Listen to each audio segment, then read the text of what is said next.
I now call this August 20th meeting of the City of Santa Fe City Council to order. Natalie, roll call, please. Mayor Brandon Noto. Here. Mayor Pro Tem Marks. Here. Councilmember Schrader. Here. Councilmember McCamey. Here. Councilmember Jeanette. Here. And Councilmember Dickerson. Here. We have a quorum. Thank you. I'll now invite Pastor Jake Bigford with First Baptist Church of Altaloma to come up and do the invocation. We'll do the pledges together. Let's pray. Father in heaven, we thank you that you've given us another glorious day in this life on earth. And regardless of what we have done today, Lord, it was you who brought the sun up this morning. And regardless of what happens this evening, when we lay down tonight, we trust that you'll bring it up again tomorrow. And in the meantime, Lord, may you help us to live as you've called us to live by the great commandment to love you with all that we are, our heart, our mind, our soul, and our strength, and to love our neighbor as we love ourselves. Lord, we thank you and we love you, and we ask that you bless this meeting, and it's in your name that we pray. Amen. Amen. Pledge allegiance to the flag of the United States of America and to the republic for which it stands, one nation, under God, indivisible, with liberty and justice for all. I honor the Texas flag. I pledge allegiance to thee, Texas, one state, under God, one and indivisible.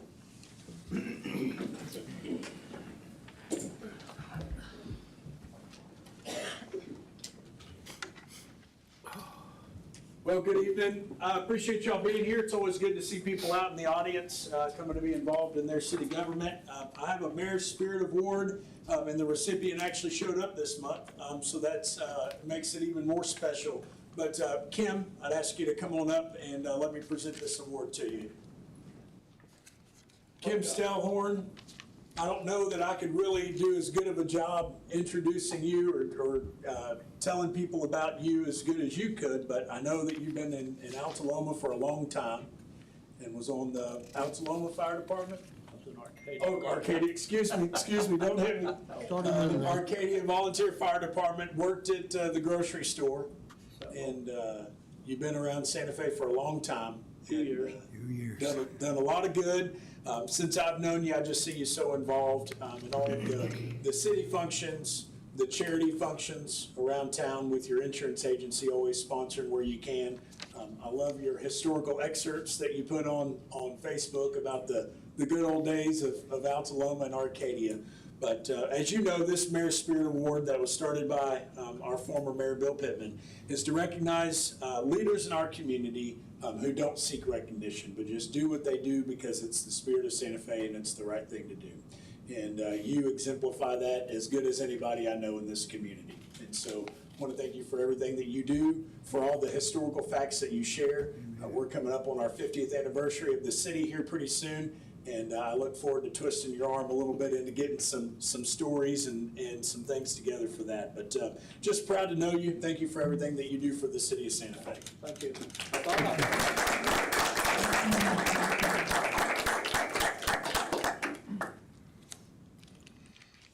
Yeah, I thought I was going to be sick tonight, couldn't make it.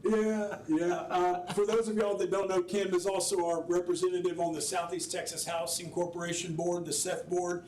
And Kim has done a lot of things to represent us on that board, but some of the big things were he helped get a generator for the senior living facility over there behind Big Chief, helped us with some grants. I think we've got some grants coming to our police station and our fire department in the city that we're going to partner with his ministries again. So Kim's been a big advocate for Santa Fe, does a lot in this community, and Kim, we really appreciate you and everything that you do. Thank you. Thank you, Kim. Thank you. Thank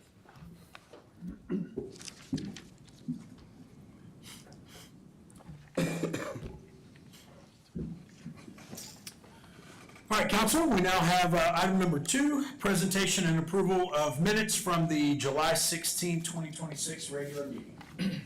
Those were provided to you in your packet for your review. Make a motion to accept the minutes as presented. Second. It's been moved and seconded to approve those minutes as presented. Council, is there any further discussion? Hearing none, Natalie, roll call, please. Councilmember Schrader. Yes. Councilmember McCamey. Yes. Councilmember Jeanette. Yes. Councilmember Dickerson. Yes. And Councilmember Marks. Yes. Motion passes. Thank you, council.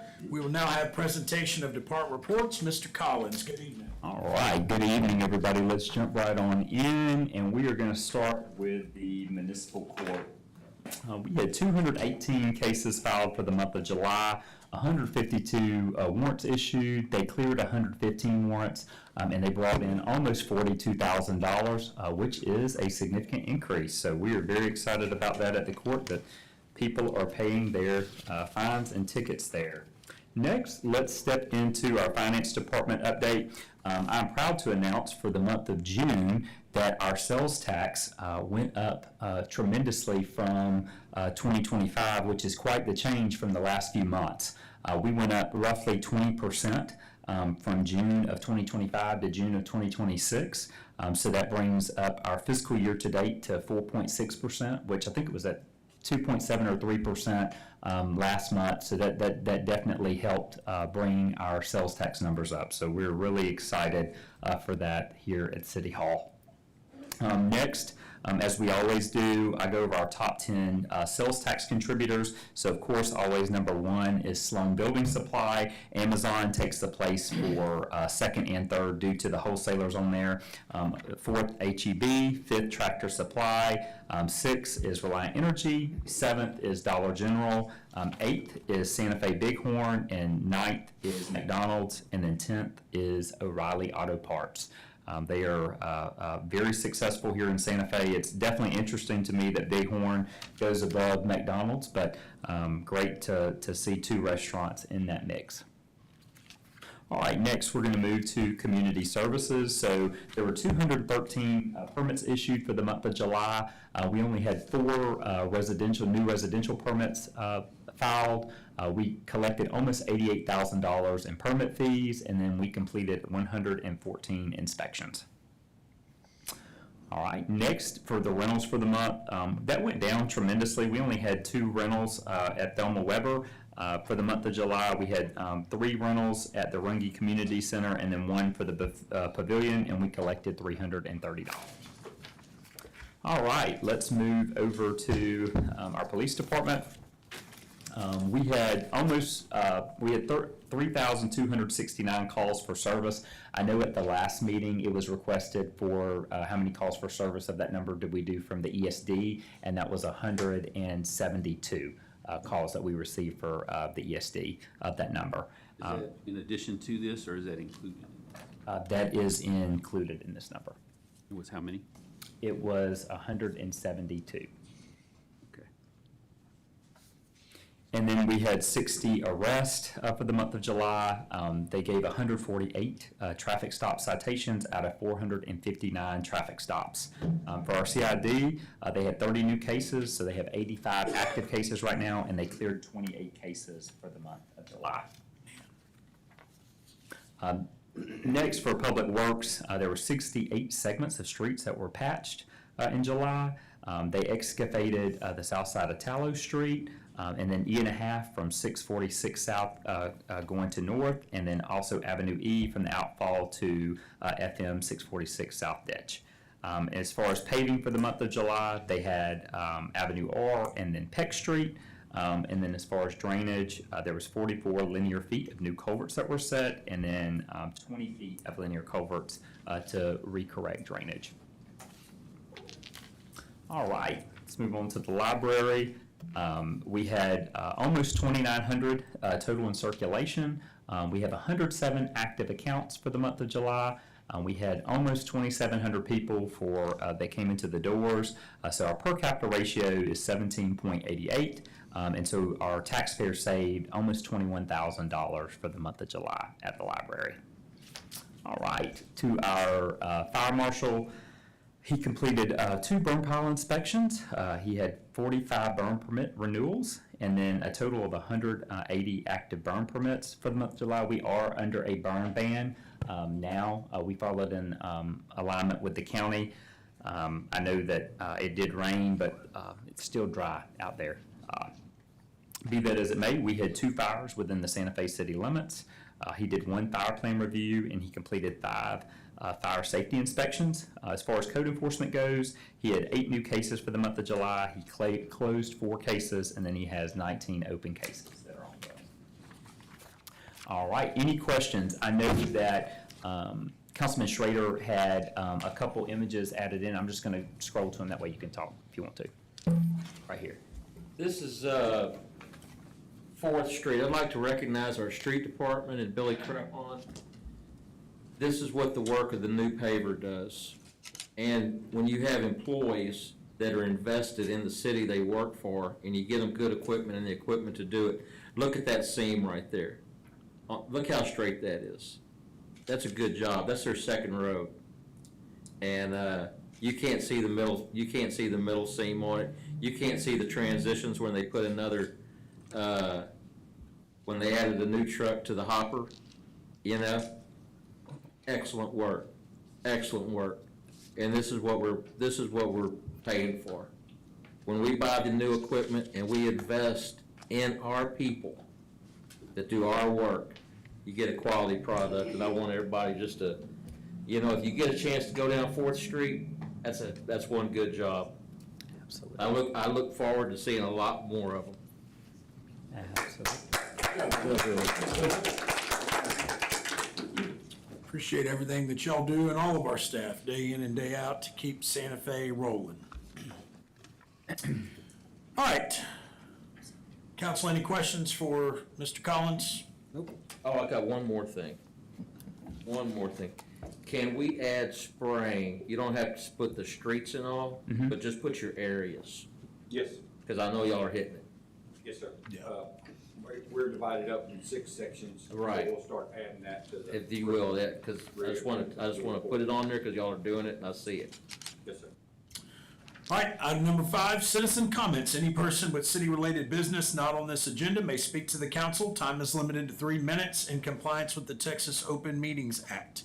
The city council may not deliberate on the comments. Personal attacks will not be allowed, and personnel matters should be addressed to the city manager during normal business hours. Looks like we have one person that signed up. Matt. Come on, Matt.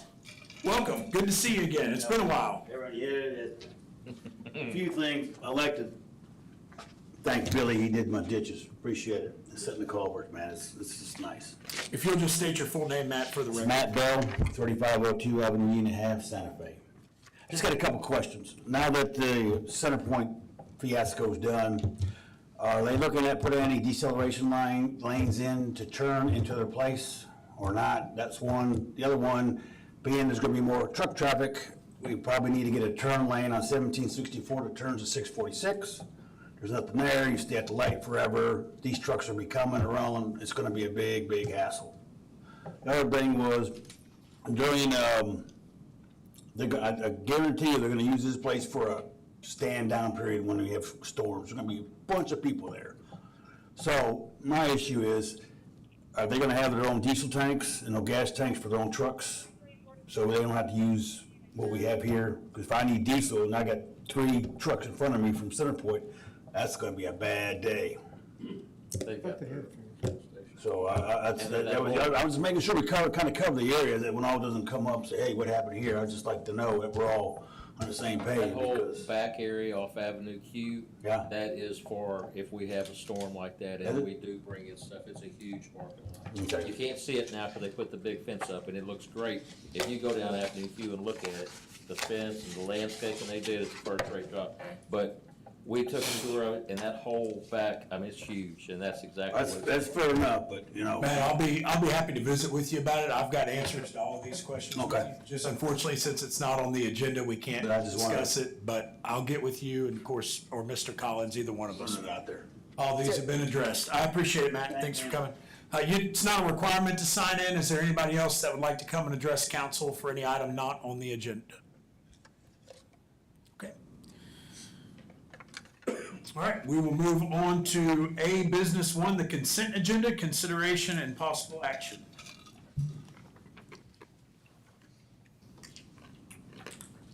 Is there any council members that are requesting any of these items to be pulled off of the consent agenda? If not, I'll entertain a motion. Make a motion to approve the consent agenda as presented. Second. It's been moved and seconded to approve the consent agenda as presented. Natalie, roll call, please. Councilmember Jeanette? Yes. Councilmember Dickerson? Yes. Councilmember Marks? Yes. Councilmember Schrader? Yes. And Councilmember McKamey? Yes. Motion passes. Thank you, council. All right, item number 2, is Jason Geringer here? Yeah, he just walked in. You're right on time. Yes, sir. So,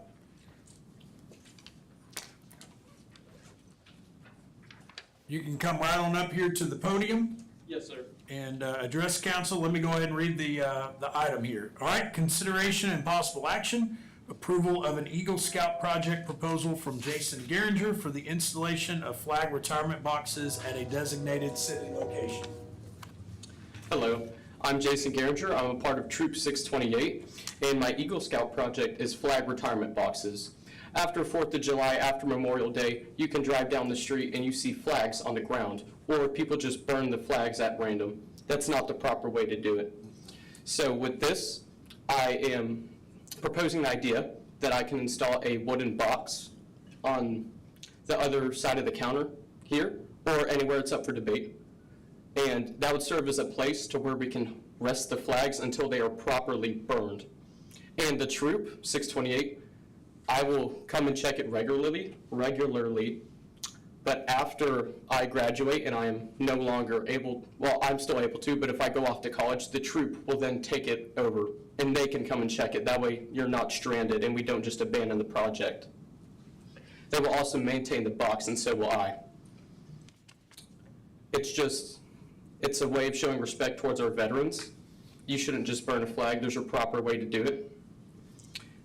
And there is another scout named Dalen. He is installing a fire pit to actually burn the flags in. Not here, but it's somewhere else. But the troop picks them up and then they burn them in that fire pit. Any questions? Okay, so y'all gonna be doing it yourself? You'll do your own ceremony by y'all's troop? Yes, right? sir. Okay. And you said a wooden box? Yes, sir. It would be in the city hall. We could have it behind the counter, like that way that they could, if somebody brings the flag to us, that we could take it and put it in that box and let Mr. Geringer know when we get some. We don't have a problem with that. Jason, when would this project be completed? What's the estimated duration of it? So my project, I'm going to get I'm doing an area. I already got accepted from the Knights of Columbus, and I'm proposing it here now, and I'm going to go to Hitchcock City Hall, sir. And so it's going to be about a week, 2 weeks maybe, before they let me in. But it will be completed on 9/11/26. That's when I'm going to have it fully completed. That's pretty quick turnaround. That's a tough date. Yeah. That's pretty honorable of you. Yep. Doing that, I really do appreciate that. I know being Mr. McCamey is veterans, so we really do appreciate that. Yes, sir. Council, do you have any other questions? I'm sorry. Then y'all make the motion. Oh, it might be a little longer. This was done back in April, because he has to have clearance through the Boy Scouts still after he gets paperwork signed from both of y'all, which I'm not sure if he remembered. Okay. So the time limit might be, that was the original plan. Okay. It might be a little farther. Okay. Depending, because everything has to be. Oh, that's fine, just whenever, yeah. I'm sorry, everything has to be signed off correctly, like you have to sign off, the other, Hitchcock has to sign, all the paperwork has to be in order before, and then he has to do funding, because all Boy Scouts projects get funded. And then he can keep going, but he can keep you updated as to when the project would actually be completed. Okay. Because that really is, sometimes it's hard just to find a place to take flags to. So that's gonna be fantastic. Especially with the VFW hall not being open Yes. anymore. I move to approve the Eagle Scout project proposal from Jason Geringer for the installation of flag retirement boxes at designated city location. Second. It's been moved and seconded to approve an Eagle Scout project proposal from Jason Geringer for the installation of flag retirement boxes at a designated city location. Council, any discussion? Hearing none, Natalie, roll call, please. Councilmember Marks? Yes. Councilmember Schrader? Yes. Councilmember McCamey? Yes. Councilmember Jeanette? Yes. And Councilmember Dickerson? Absolutely, yes. Motion passes. Thank you, Jason. Great job, young man. Thank all of you. Have a good day. All right. Thank you, buddy. Thank you, Jason. Appreciate you investing back into the city of Santa Fe. Yes, sir. All right, next item of business, number 3, consideration and possible action, appointment or reappointment of 3 members and 1 alternate to the Zoning Board of Adjustment to each serve a 2-year term to expire July 2028. Belinda. Good evening. Good evening. So we have 3 board members that are coming up, or that expired in July, along with an alternate position. So we reached out and solicited for applications for these positions. So we got 7 applicants. Mr. Clark said he would be, like to be considered for reappointment. And then we do have Jeffrey Myers, who is in alternate number 2. If y'all wanted to move him up to a board position, then you would just need 2 board positions and 2 alternates. So there's 2 board members and 1 alternate, that's what's trying to fill, right? If you move the number Move 2, Myers yes. up. So you would need 2 and 2. Are there any applicants here that would like to come up and introduce yourself to council? No? Okay. Just wanted to give you that opportunity. I know there's some of y'all out there. Belinda, have there been attendance issues with the board? Well, I wasn't here when last time we had a meeting, so. We haven't met in over a year. It has been over, actually, I was here last time. You left and came back in the I know, meantime. left and came back, we haven't had a meeting yet.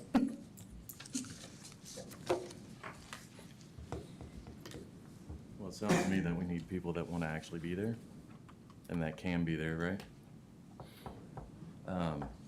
I move to appoint Cole Dixon as one of the positions for the Board of Adjustments.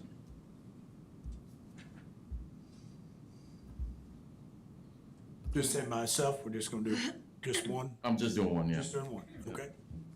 All right.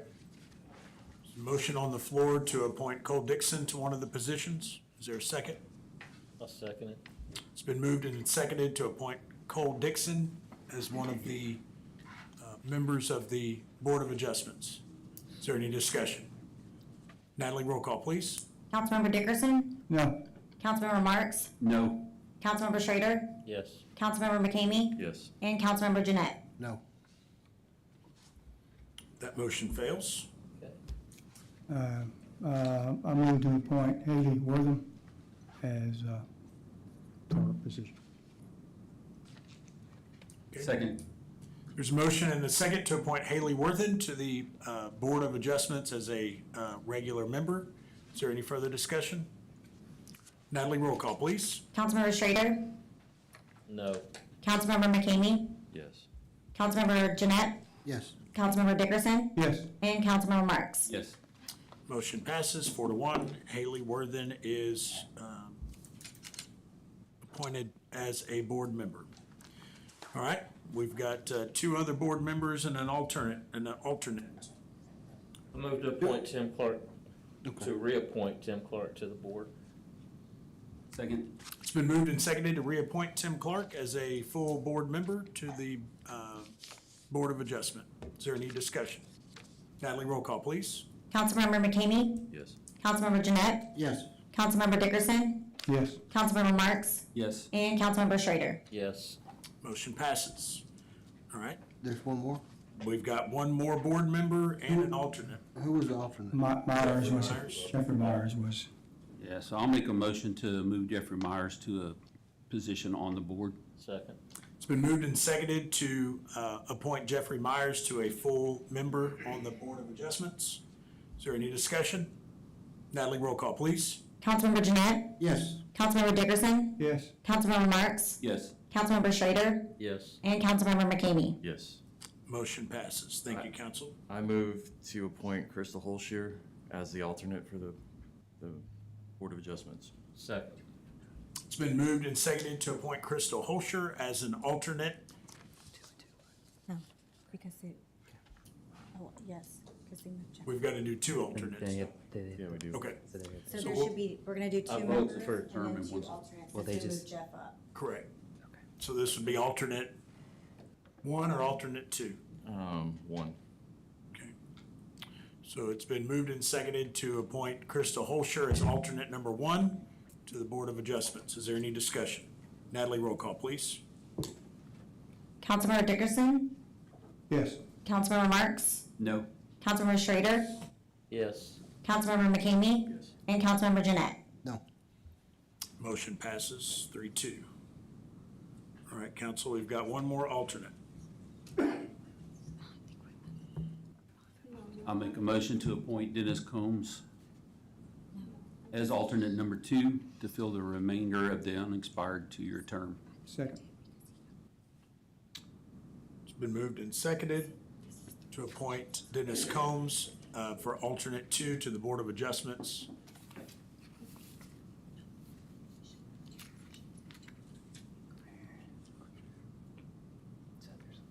So, Yeah, so, go ahead. Yeah, 'cause I thought it was 2-2. okay, so y'all voted for Haley and Tim to be in board, members? Correct. So there's only gonna be 3 board members if we only do, Because Jeff came up. correct. So we moved him up, so now, right now, we have 3 positions on the table. But really, it should be 2 positions and 2 alternates, because we moved Jeffrey up. So y'all need to move one of the people that y'all voted for needs to go to an alternate position if y'all want Jeffrey Myers to stay as a, be moved up. Okay, who was, the first one we voted for was, first one got put was Haley. Haley Worthing. Mhm. Okay, and the second one, Tim Clark, okay, who serves on there now. which is, he's already Yes. board. So that fills that, right? Or we have one more board. I moved to make Haley Worthen. Just wait a minute, there's already a motion on the floor. Okay. So it says to appoint or reappoint 3 members and 1 alternate. That's what we've done so far. We've appointed 3 members and 1 alternate. 3 members, Haley, Tim Clark, and Jeffrey Myers, and then 1 alternate is Crystal. But we. Well, we moved Jeffrey up. Spots. So now we have to fill his position. Okay. Because right now, we have appointed 3 members, but one of those members was an alternate that we moved up. Right. So and Tim Clark is staying on, so technically, if you wanted to put Jeffrey Myers and Tim Clark, those would be the 2 positions.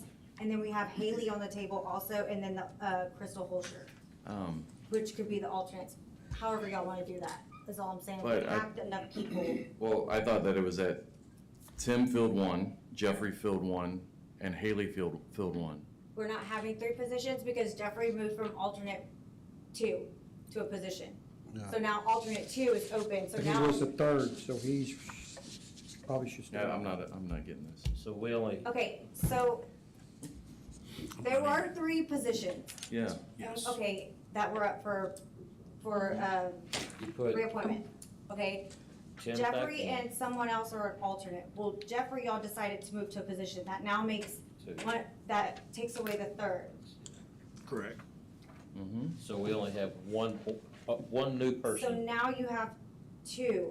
I don't know, now I'm confused. Since you moved Jeffrey up, that just takes one of the 3. Yeah. Then you still need 2 positions. And you, Yeah. would be well, no, Tim and you Haley. you kept Tim on. Yeah, We so have that, Tim on, You that's what have, it is. we have 1 Tim. position and 2 alternates.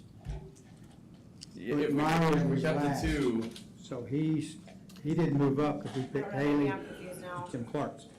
we still, all right, so regardless, we needed 3 permanent and 1 alternate, right? Yeah, But you take that 1 alternate and move it here, so now you got 2 alternates that you need, and you still have 2 available seats, even though 1 was already taken by the alternate. So the 2 that we listed are still. It's okay.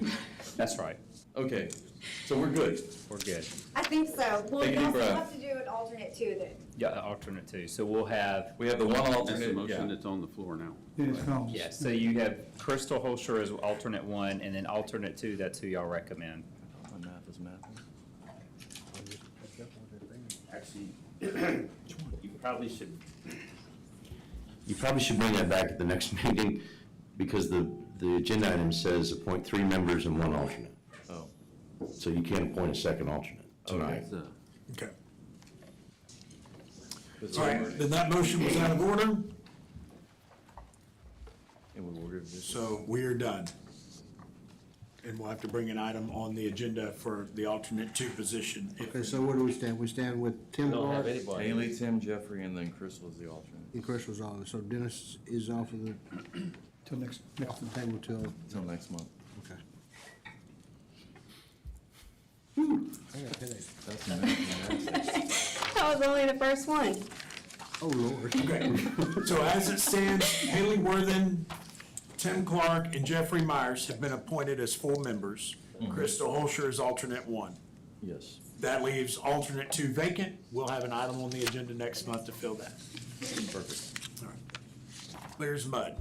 All right, item number 4, public hearing, request to amend ordinance number 02-03, commonly known as the City of Santa Fe Unified Development Code, or the Santa Fe Zoning Ordinance 2002 edition, the official zoning map adopted under section 3.08 by adding a conditional use permit to allow a 195-foot skyway telecommunication tower located on a 100-foot by 100-foot tract at the northwest corner of the property located at 10920 4th and a half Street, Santa Fe, Texas 77510, legally described as Abstract 118 J. Haggard Survey, Outlot 41, Altaloma Outlots. It is 7:31 p.m. I'll open up the public hearing. Is there anybody here to speak on this agenda item? I am, sir. All right, please come on up, state your name for the record. You'll have Good evening, 3 minutes to address. Mayor and council members. I'm the owner of that property, and I wanted to know if the city council have any questions in reference to me being the owner. If there are not any, I'll be seated. Nope. Okay. What's it gonna be? Actually, this is just a public hearing. Once we Yes, close we the can. public hearing and announce the agenda item, then I council will got be some able to questions talk. myself. Public hearing is just for anybody from the public to make any statements or ask any questions that they want to. Is there anybody here that would like to speak on it? Okay, hearing none, I'll close the public hearing at 7:32. Item number 5, consideration and possible action, first reading of an ordinance of the City of Santa Fe, Texas, amending ordinance number 02-03, commonly known as the City of Santa Fe Unified Development Code, the Santa Fe Zoning Ordinance 2002 edition, the official zoning map adopted under section 3.08 by adding a conditional use permit to allow a 195-foot skyway telecommunication tower located at 100 by 100 foot tract, the northwest corner of the property located at 10920 4th and a half Street, Santa Fe, Texas 77510, legally described as Abstract 118 J. Haggard Survey, Outlot 41, Altaloma Outlot, providing for the incorporation of a preamble or repeal clause, a severability clause, and an effective date. So, Could you read that again? Okay, so this is a property that came to planning and zoning for a conditional use permit. It's zoned for agricultural residential, so in order to have a telecommunication tower, it has to have a conditional use permit. In the planning and zoning meeting, it was approved unanimously from everybody, so we're here for your approval. So it's just we're going to neighborhood commercial? No, it's agriculture residential, but to be able to have a tower, it has to have a conditional use permit. So they don't need a zone change. Okay, so you can have a tower and an AR? Yes. With the conditional use permit. What are the bordering properties? Yeah. So I believe Lagomar is behind it. There's the drainage ditches separates them. And then if you know where, Avenue D, it kind of cuts off 1764. You turn down Bruce Hall. It's like one of the last properties in the city limits. So it's off of Bruce, it's at the end of Bruce? So where Bruce Hall is, on It's on- 4.5. I know where it's at, okay. That last road to the left, It's back to the right. I know where it's at. I have a question. I thought we couldn't do conditional use permits in AR. We can.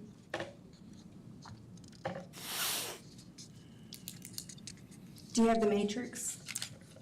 It should be in that packet.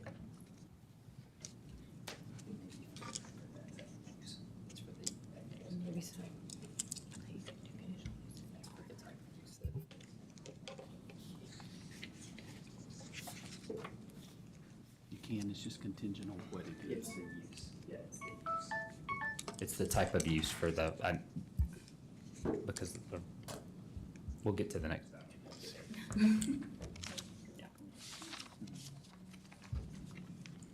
Now, this one we're voting for, right? Did that get clarified? Can be? I didn't think it could. If it's allowed in our matrix in the AR, and it's under our It is. matrix. Mhm. I know you are thinking of an agenda item that's coming up, but we'll discuss that when we get there.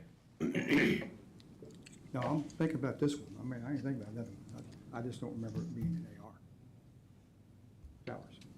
There are certain particular uses that are allowed by conditional use permit. One of them in AR, one of them is a vet office. That's right. I know, there's several of them, but it's so, you can't have a conditional use permit in an AR, but only for certain uses. Correct. Not a blanket conditional use permit for anything. Okay. Yes, A it's very a specific. telecommunications tower is allowed by conditional use in an AR. Those other properties that surround it, is there any chance of it being developed? So there are residential lots around, but the distance between them are, I probably was only allowed to mail maybe 6 letters because they're so far apart. Any replies? I would just, the reason I'm asking, because it's a 190-foot tower on a 100 lot. You put it in the middle, you got 95, it's gonna hit somebody else's property. So Are you gonna restrict those people if they decide to build there? I understand what you're saying. That's a good question. So Lagomar is more than, like, there's a drainage ditch behind there, so that's, out the question. The other one is developed, there's a house on that lot. On 4.5. But that's two sides. The other side is his property, where his house is. Brookshire. Yeah, because it's just 100-foot by 100-foot cut out of a bigger Yeah. Yes. property. You cut a tract and you had one platted in your property, right? Okay. Mm-hmm. Another thing to consider is the Sir, if you'll please come up and speak into the microphone so that the folks online in the record can hear you. Sorry about that. That's okay. Another thing to consider too is you have some light has some light poles, about 200 feet also, in the back of the property where the tower will be located. Probably got 6 or 7 of them back there, big towers. You're the guy with the bulldog, aren't you? Sir? The little bulldog that gets out? Rick, yeah. Yes, sir, that's me. Thank you. It wouldn't obstruct any of the other properties surrounding that. No. It's a big. And there's no complaints from any other property owners or anything? No one showed up at the planning He's and at the end of zoning. For this meeting. But no letters, no nothing? Oh, there was letters sent. Not many, but there were. Who were Who? Where are they? What'd they say? There should be one, I thought there was one in your packet. It was a public hearing letter sent out letting all the residents within 200 I feet. wish I could see it on the map. No, There were no responses. There was no Oh, no responses, though. There was no responses, from no. the citizens. It was just the letter she sent out that we're required to. Yeah, we gave notification. Can you come show me on this map where it's at? This is 4.5 Street, right? Yes, sir. There's 4.5, this is Right, going north. almost to the end on the left. Right there in the end. That's a dead end street, Right right? here. It's right here, John. You're right on the end of that dead end street. Yeah. Across from the go to Bruce Hall, take a Go right. up 646 north, no. No, it's off 17, it's the other 4.5. behind me. Yeah, Oh, off of Bruce Hall. yeah. You go to the end of Bruce Oh, yeah. Hall, take a right. Oh, well, oh, And it's way at the end on the left. the big, It'll be right here in this corner. there's only one house. Dead end street back there. And you didn't have to, That's, you didn't have to go to anybody over there, because that's, By follow the cows and stuff. the only one that would affect as far as when it falls. future development, it's already established, so. That would be an issue? I don't know. Yes. Can't ask them. That's the problem. I guarantee you they wouldn't like it. What's the distance between where it's gonna be to those houses? And those houses, I know we don't care. probably a good 500 foot, Yeah. a good 500 foot. From where that big tower's gonna be? Yeah, County. In that corner, right? You said the corner? correct. Where's the home? Homes here. then- He's right They there. own that whole property? He's just barely in. You're not in the open field, are you? You got trees in your property? Open field. It's a Open pasture. field, so he's here. That's his. He's gonna be in that back corner. If they decide to do something over there, they can do it. If we don't allow it. And you contacted this house here? One next to it? No response, Actually know those people. no response from them? No. It does say in the zoning matrix that the listed use is radio, TV, cellular tower, transmission tower. It's marked as C, and that's in the AR column. So that means with a conditional use permit, you can do it. Follow power lines. If that thing falls down, the way that they anchor them, I know, but that's always that there'll be is. a lot of other things falling down too. I understand what you're saying. Yeah. I'm not trying to Yeah, I know what you meant. I know where this property's at. This is a big piece of property. It's not gonna fall on anybody.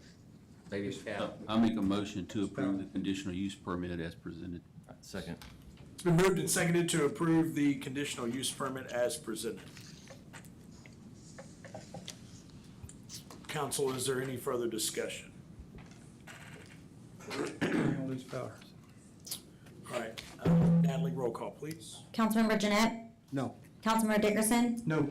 Councilmember Marks? Yes. Councilmember Schrader? Yes. And Councilmember McKamey? Yes. Motion passes 3-2. Thank you, Belinda. All right, item number 6, public hearing, request to amend ordinance number 02-03, commonly known as the City of Santa Fe Unified Development Code or the Santa Fe Zoning Ordinance 2002 edition, the official zoning map adopted under section 3.08 by adding a conditional use permit to allow low-impact use of office-based space of the existing structure and to lease office space for administrative use only, located at 5330 Avenue in Santa Fe, Texas, 77510, legally described as Abstract 47 L. Crawford Survey, part of Outlots 287, 287-1, Altaloma Outlots. All right, so it is 7:42 PM. I'll open public comment or public hearing. Is there anybody here that is here to speak about the property at 5330 Avenue N? Going once, going twice. All right, 7:43. Public hearing is now closed. Item number 7, consideration and possible action. First reading of an ordinance of the City of Santa Fe, Texas, amending ordinance number 02-03, commonly known as the City of Santa Fe Unified Development Code of the Santa Fe Zoning Ordinance 2002 edition, the official zoning map adopted under section 3.08 by adding a conditional use permit to allow low-impact use of office-based space of the existing structure and to lease office space for administrative use only, located at 5330 Avenue North, Santa Fe, Texas, 77510, legally described as Abstract 47 L. Crawford Survey, plat of Outlots 287, 287-1, Altaloma Outlots, and providing for the incorporation of preamble, a repealer clause, a severability clause, and an effective date. Belinda. Okay, so we are back with Avenue N. So he brought this back to planning and zoning, not for a zone change. He wanted to just do a conditional use permit. However, what he was wanting to do was not allowed in AR, that he has to get a zone change. So planning and zoning denied it because it's not allowed. And here we are for y'all to make y'all's decision on what y'all are wanting to do. However, I did reach out to him after the meeting. Planning and zoning wanted me to find out what his plans were. What is he gonna do a zone change? He has decided he no longer wants to pursue that route. He's going to leave it as AR and try to figure out what he can do on that property with AR. This is no. Sir? This is gonna be no then? Correct. We still have to act upon it. We had to do because it was already posted.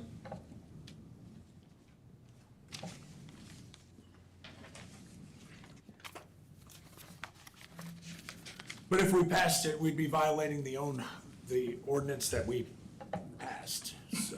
So I make a motion to deny the conditional use permit. Second. It's been moved and seconded to deny the conditional use permit as presented. Council, is there any further discussion?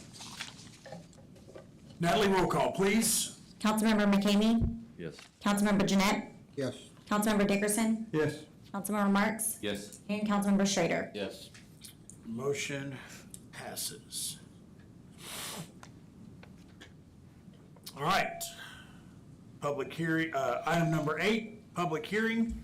Request to amend ordinance number 02-03, commonly known as the City of Santa Fe Unified Development Code or the Santa Fe Zoning Ordinance 2002 edition, the official zoning map adopted under section 3.08 by changing the zoning classification at 12335 2nd Street, Dickinson, Texas 77539, legally described as abstract 1 M. Austin Survey, part of lots 119 from ag residential to neighborhood commercial. It is 7:46 PM. I'll open public hearing. Is there anyone here that would like to speak on the 12335 2nd Street property? Going once, going twice. 7:46 PM. Public hearing is closed. Item number 9. Consideration and possible action. First reading of an ordinance of the City of Santa Fe, Texas, amending ordinance number 02-03, commonly known as the City of Santa Fe Unified Development Code, or the Santa Fe Zoning Ordinance 2002 edition, the official zoning map adopted under section 3.08 by changing the zoning classification at 12335 2nd Street, Dickinson, Texas 77539, legally described as abstract 1 M. Austin Survey, part of lots 119 from ag residential to neighborhood commercial, and providing for the incorporation of preamble, a repealer clause, and a severability clause, and an effective date. Belinda. So this property was brought to planning and zoning for a zone change to neighborhood commercial for selling purposes only. There was no plan on what they wanted to do with the property. They had a buyer that was interested in the property under AR. They came to the meeting, asked for it not to be rezoned, but she wanted to continue with it in case that buyer backed out. After that meeting, that buyer did back out, and now she wants to try to pursue the zone change. It was denied at planning and zoning. And its staff recommended that we deny this request, and the reason being is because if we approve this now, and whoever the buyer is, they can really put what is ever allowed under neighborhood commercial. I think it would be in good judgment on city council's part to deny, because I'd like, if somebody does want to turn it into neighborhood commercials, that they come before us after they purchase the property and to tell us exactly what they want to put there on the property. How close is this property to 646? Is that Chevron? It's right behind the gas station, yeah. So Behind that canal? that's On the other side of correct. that canal? Yes. No, it's before. Or Before, before yes. it, yeah, before It's it. directly It's the land behind. behind okay, between the Chevron and, It's the house that's for someone that's got like the detached garage right there. Right. Yeah. but none of it touches 646? No. Okay. No, it's all 2nd Street, and 2nd Street gets a lot of use as it is, just being a residential thoroughfare. I can't yes, imagine it what the does. road maintenance would turn into if we had some type of commercial development there. Yeah, we approved on Postum, which is right past the ditch, and I regret it. So I'll make a motion to deny the zone change. Second. It's been moved and seconded to deny the zone change as presented. Council, is there any further discussion? Hearing none, Natalie, roll call, please. Councilmember Schrader? Yes. Councilmember McCamey? Yes. Councilmember Jeanette? Yes. Councilmember Dickerson? Yes. And Councilmember Marks? Yes. Motion passes.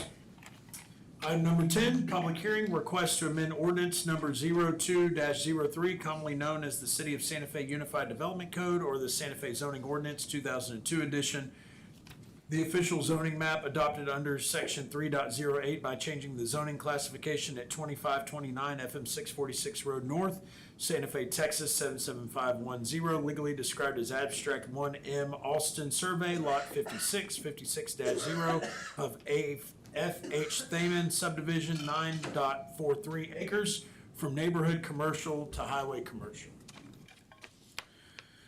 All right. It is 7:50 PM. I open up for public hearing. Is there anyone here to speak on 2529 FM 646 Road North? Going once, going twice. 7:50 PM, public hearing is closed. Item number 11. Council, before I get to item number 11, would it be appropriate to have the city secretary read the agenda items? Or does that have to be done by the mayor? The mayor should do it. A little bit longer? You're doing such a fantastic job. Oh, I might have to call in the B string. Public hearing request to amend ordinance number 02-03, commonly known as the City of Santa Fe Unified Development Code, or the Santa Fe Zoning Ordinance 2002 edition, the official zoning map adopted under section 3.08 by changing the zoning classification of 2529 FM 646 Road North, Santa Fe, Texas 77510, legally described as Abstract 1M Austin Survey Lot 56, 56-0, FH Thaman Subdivision 9.43 acres from neighborhood commercial to highway commercial. Belinda. Okay, so this was brought to planning and zoning. The gentleman wants to change it from neighborhood commercial to highway commercial for multi-tenant offices, although he can put the multi-tenant offices under neighborhood commercial with the conditional use permit. But I believe he's wanting to open up the door on what type of tenants he can have with it being neighborhood, highway commercial. And he is directly on FM 646. It was passed during planning and zoning, so now it's up to y'all. Where exactly is this 9.43 acres? Just south of On the Way. Property adjacent to it. Gotcha. You know where the hay pasture is right there on Yep. 6? I move to approve the rezoning as presented. Second. Council, are they allowed to say as presented, or do they have to read the full motion? Fine job there, Mayor. Never get anything done, Brian. It's been voted and seconded to approve the zone change as presented. Council, is there any further discussion? Right. Hearing none, Natalie, roll call, please. Councilmember Marks? Yes. Councilmember Schrader? Yes. Councilmember McCamey? Yes. Councilmember Jeanette? Yes. And Councilmember Dickerson? Yes. Motion passes, thank you. All right.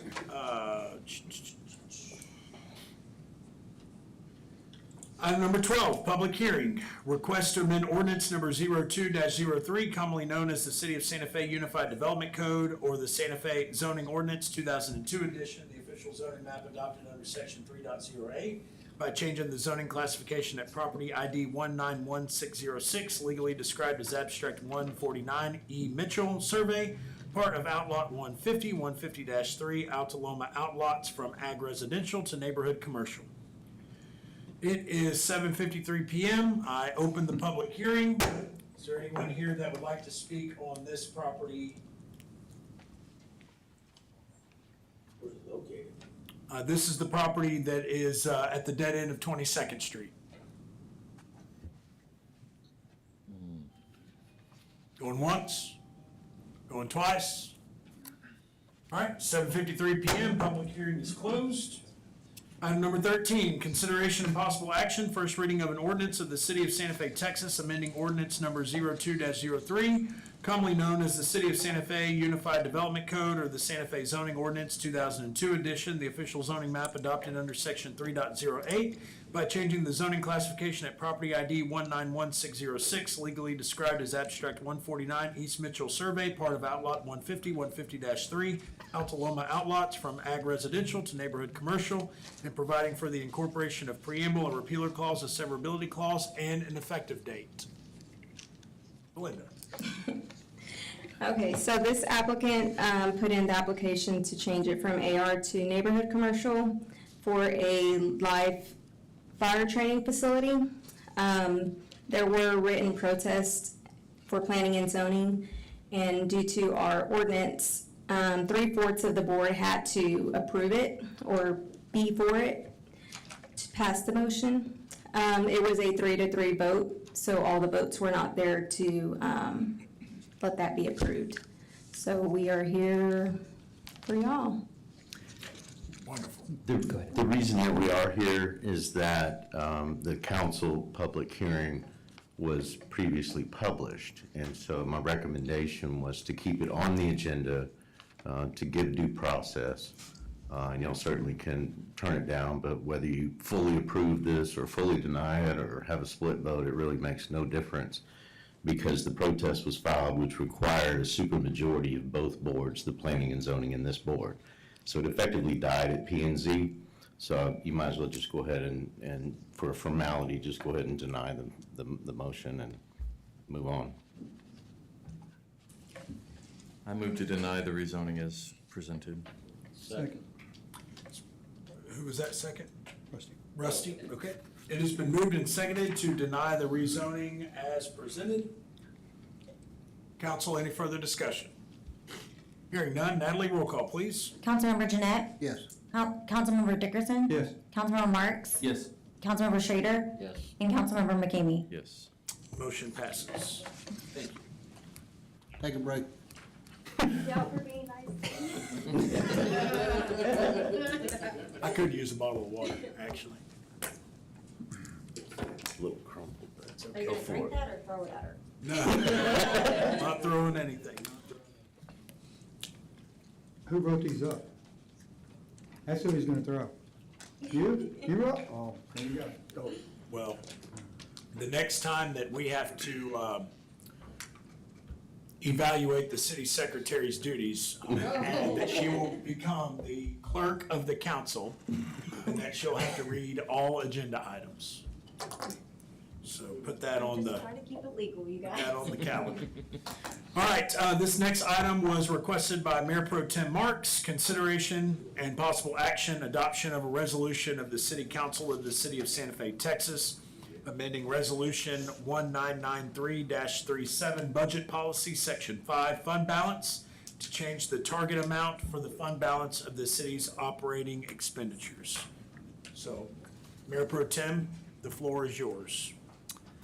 Yeah, so 3 months of operating expenses is what is currently in our ordinance. And that was from 1993, and I feel like we could use some updating on that. 3 months is gonna go relatively quick with the cost of doing business these days, especially if we had a hurricane or emergency like that. So my request is we bump that up to the 5 months that we've been discussing for a bit and change that ordinance to reflect that.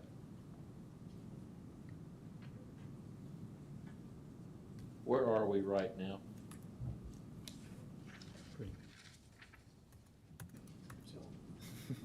We're about 4.5 months, aren't we? So at the end of this year, we're projected to be at 6.1. That's the extra reserves that we're using in next year's budget for all the capital. And if we take out the $500,000 that we have set aside for emergencies that council committed to or assigned, that at the end of next year, we'll have 3.7 months. What's inclusive of that, with that 500,000 that we have allocated towards emergencies? What is that included in that number? What does that bring the total to? If we take that out. It's included. Oh, it's included. Okay, I'm sorry, I misheard you. Right, that just, so the ending fund balance will be 3.8 million, and, but it reduces the overall months of operation because we've set aside that 500,000. So. That was unanimous, set that aside. That's for emergency storms. Yeah. Oh, absolutely. That's correct. It's already been done. So, In fact, it really shouldn't even be in general reserve. It ought to be a separate budget line item for natural disaster. It is a separate Oh, it is. line item But you on the fund included balance. You included as unencumbered funds in the general fund. It's assigned, since there was not a formal vote at the time, but it was a direction from council. I put it into a separate line item on the balance sheet that says for emergencies, so it can't be used except for emergencies or at the council's discretion. We have to come to you to expend those funds, so. Anyways, right, that's so the money, we gotta approve it. That's all. my question was, before we started the budget this year, what were we before we started spending all this money? Were we up around 6? 6. Okay. Yeah, we took a. You made a statement of taking it down to spend money. Take him, The 6 months, I spent some money to pay for projects that we need. I mean, yes, pull money out of capital. Right. Out of So the now general we fund for got this capital. down, now we're at 3.7. We never, No. We say three. 3.7. So Rudy, does the 3.7, does that not include projected capital expenses as well? So it's actual, does not include any additional revenue for the future, you know, that budget savings that we have. So later in the document, you'll see like 4 months of operating, because we've included an additional 4% worth of budget savings in the revenue side, but the actual ends up being about 3.7. What is 3.7 again? I'm sorry. That's the actual fund balance months of operation. after everything. After everything. Projects, everything, yes, sir. This is total We spend a lot of unassigned, you know, For unassigned. this year's budget? Next year's, the end of next year, which is the 27th. This one here, the one that you guys all have. 27. When we just The end of, by the end of 27, after we spend all the money, we'll have 3.7. That's interesting. That's not what I recall That's from not the what I budget meeting. recall either. I recalled it going from like 6.5 to 5.5, something like that. It was gonna be 1 month. Yeah, 5.2 is what I recall from the budget meeting. Yeah, we Is where we pulled were. out, we were talking about pulling out 800,000. Right. And that was essentially gonna be a month's worth of operating expenses, roundabout. That's what I remember. So I don't know how we got from 5.2 to 3.7. No, I don't either. And I think, Rudy, this one I want you to clarify on that Sure. 500,000, you're saying that's included in the 3.7. The 500,000 is included in the 3.7. Right, if you put it back in, it goes up to 4.2. We put that for 500,000 back in, it goes up to like What's the 4.7. reason for this, what's the reason for the separation? I don't think I would call it at $500 for Well, emergency. the reason for that separation is that roughly 500,000 was all of the money that was reimbursed to us by FEMA. Right. Because we used our employees, Yeah, all of that, yeah. which was Right. salary that was already budgeted. So what and council agreed, what we agreed is that we didn't want that to turn into a slush fund and just buy a bunch of stuff. We wanted to put that back in case we got into another hurricane. Cool. Because the really scary, and I shouldn't say scary, the very concerning situation that I found myself in at the table with Natalie and our former city manager and Billy was when Beryl hit and we were trying to decide, do we call in debris removal contractors or do we do it ourselves? Well, you can't ever assume that the federal government's gonna reimburse, because it's not guaranteed, they have to decide that they want to do it. And so, will the situation ever occur that the FEMA's not gonna come in and bail us out? Probably not, but it could. Yeah. Right?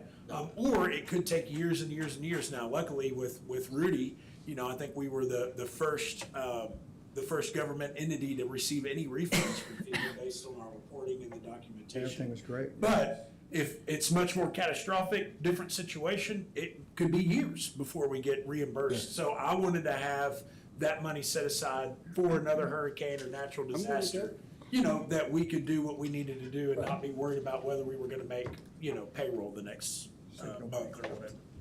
So that was kind of the long explanation of a short story. See, I mean, But Rudy, where's the fund balance at in the budget? It's on page 53.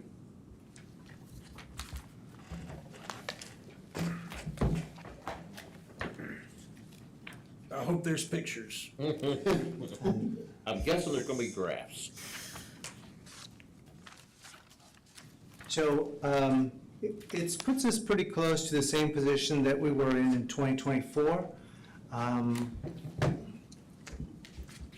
I can take a look at length again on that calculation. It may be off a little bit, but I don't have a problem with having that fund balance at that same level as 2 years ago. Well, I think what we're struggling with is to figure out how we got from the 5.2 we thought we were gonna be at to 3.7. Well, we took 500 grand out. Well, that should have, Well, it should, he was talking 4.2, 4.3. You had that back, so. I thought we were at 4.5. This isn't what I like looking at. I like that, the graph that we have on our dashboard from the budget that we worked on. It's in our email, so. I thought we were over 6 months, and this was gonna take us down to 5 and something. It was gonna be over 5. Yeah. Because you wouldn't be recommending That's to have correct. at least 5 in there if we Right. weren't planning on having at least 5 in there. So something from the last budget meeting changed. Is that not in the budget, the, where you show us the bar graph of what of what our general fund's gonna do over the next 5 years? It is not in the, in this. Well, I can't get logged into my email for some reason, or into I'm the getting Excel there. spreadsheet. But the most important number I think everybody should pay attention to is the ending fund balance at 3.8 million, or just about 3.9 million. Okay, And 3.9 million, but, so the ending fund balance is 3.9, well, 3.862. Right. What does that equal in months? You're saying that's 3.7. Right. So, That's what that's what the calculation has that comes in from that large spreadsheet.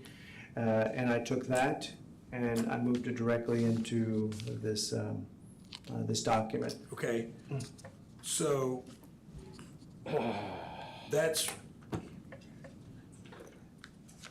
roughly $1 million a month.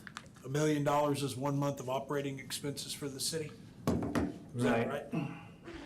And that's the way it calculates. However, it really should be closer to 8.5, 9. And so there may be some additional expenses in there, which, Yeah, 850. I'll have to take a look. From previous So conversations. if we take the 3,862,313 and we divide that by 3.7, that gives us 1,043,000. So that's saying it's 1,043,000. Just took the 3.862,313 divided by 3.7. Okay, so that gives us, that's saying that 1 month is 1,043,000. 868, okay. So then explain to me how this year, 4.6 is 6 months. I mean, I know I'm an Aggie. Right. I know I'm an Aggie. You're absolutely right. Numbers are tough. So one thing that I have is a cash flow analysis, which is built into my dashboard. And that should be about $800,000 or a little bit more for next fiscal year is our monthly average that we have in expenses. So the only thing that makes sense for this 3.7 is if we have additional reserve amounts that are held back that we can't spend. So this is unencumbered funds.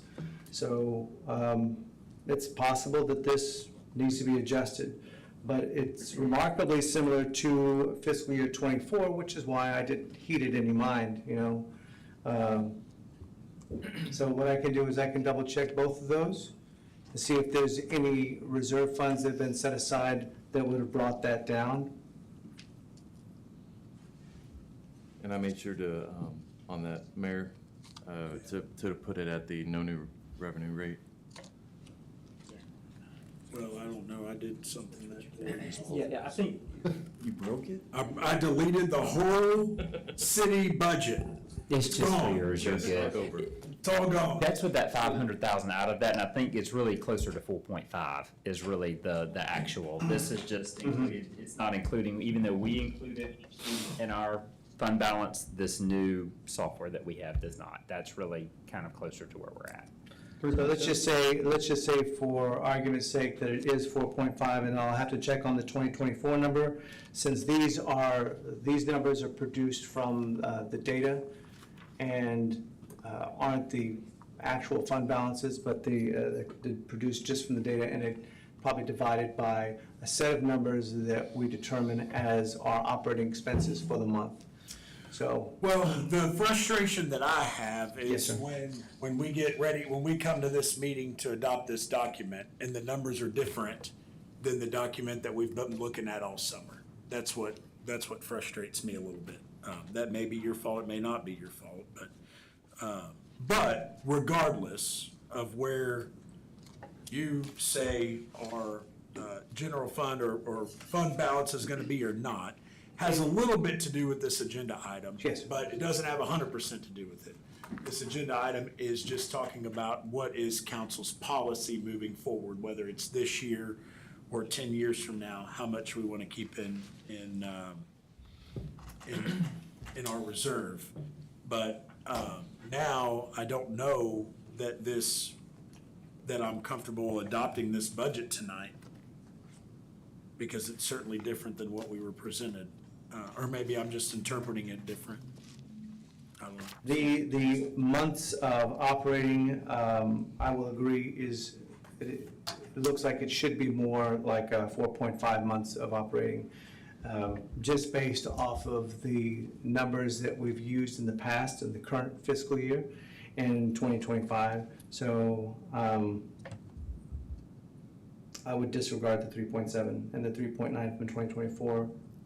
And I would definitely assume that it's more than the 4.5 at least, to be in line with the 800,000 approximately that we have for months of expenses. So Rudy, in May, I was told 2.28 million for 3 months of operating expenses. That comes up to 760,000. So has that 760 now grown? It's 760, it's gonna grow every year. Because of salary Just 3 increase. months ago. Right, 760 is what we've used in the current year. And I just rounded up to 8 because it could go up to 780. So, but that's approximately what it should be. And at that rate, we shouldn't be more than, we shouldn't be any less, I should say, than 4.5 months. So now we're saying 800,000 a month versus the 760 or the million. The exact number between what our number of, So- our months of operating is determined by how much we've spent so far this year and how much we're gonna be spending next year as an average per month.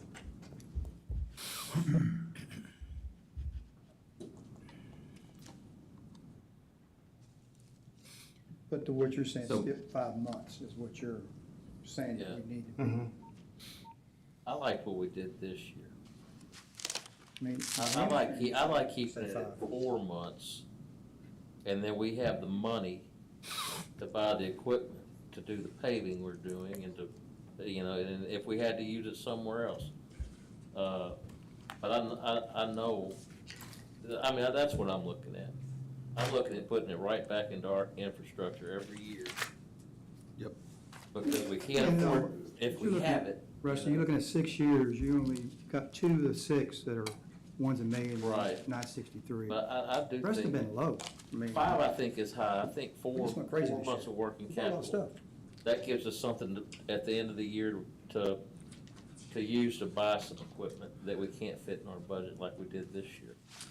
Rudy, does the awards that we qualify for from the GFOA, do they have any type of requirements on how many months of operating expenses you need in reserve? No, but I do believe the goal of the council is to, whatever is set, any excess would be moved to that capital service fund or that capital replacement fund so that we could use for replacements. And so we always have that fund separate and aside, and it can only be used for capital. And I think that that was the original design. So regardless of whatever it says here, which I know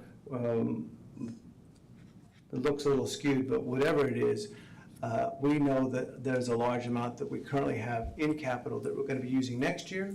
And anything above and beyond what we projected in sales tax that comes about is going to be moved towards that capital replacement fund. Does the number of months or the amount of money that we have in our reserve affect our bond rating any? Our bond rating hasn't been changed because we haven't gone out for a bond issuance.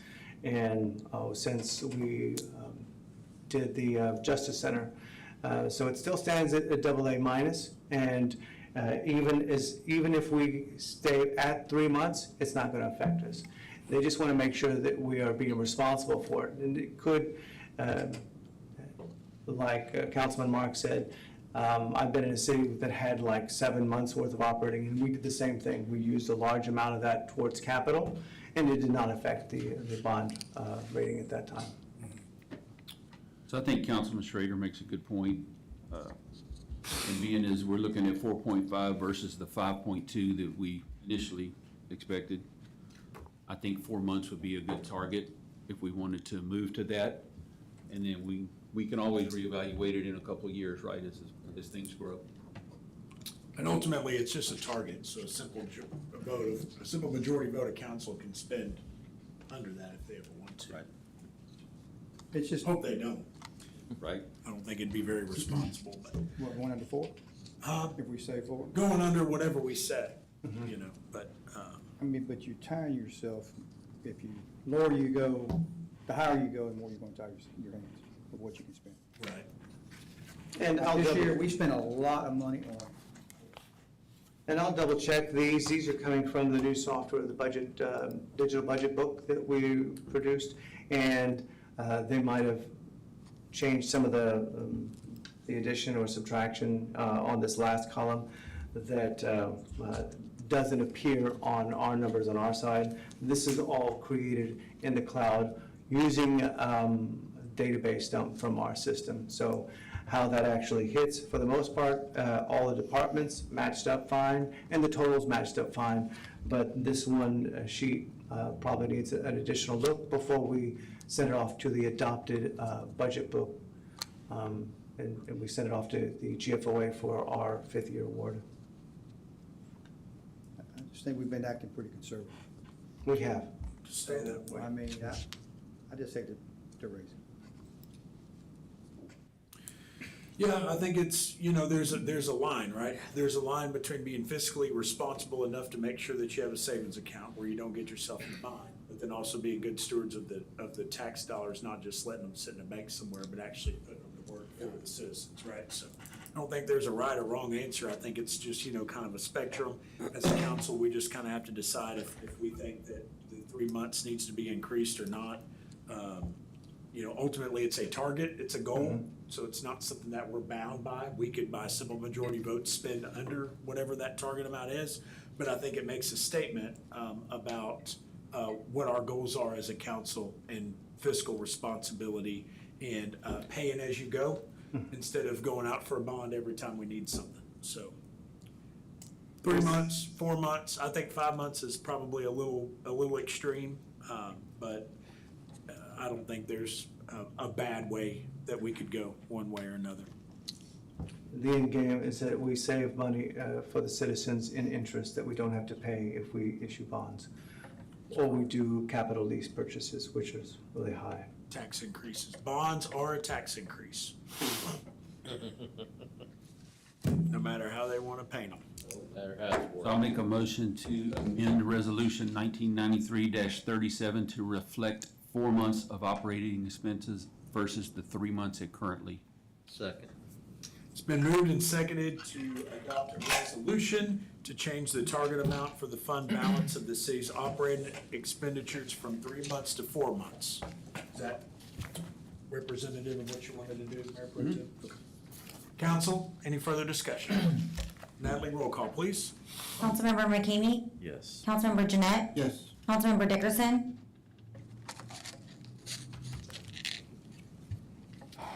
You only have two choices. You can't vote president. I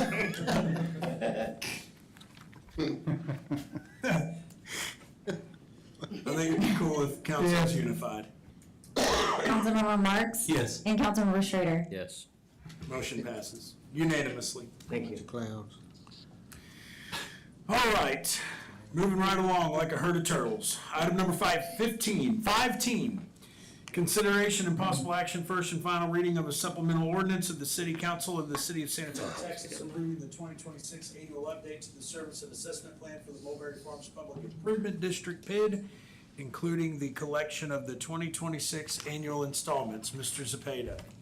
Mayor, Council, this is the Service Assessment Plan update. It's an annual update that allows for the city to continue to collect property taxes for the administration of the debt, $424,088, which consists of the principal interest, additional interest, and then annual collection costs for Mulberry Farms bond, which is currently outstanding at $5 $0.013 million.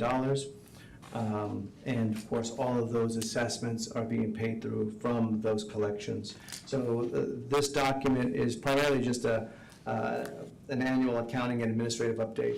It doesn't create anything new, it just allows us to tax those individuals for those assessments, and then use that to pay for that, those annual installments for the bond. The total bond is $419,598, and the difference of which is the additional collection costs, which are also covered by those assessments. So it's just more of a housekeeping, just wanted to give you a background. Can we repeal it?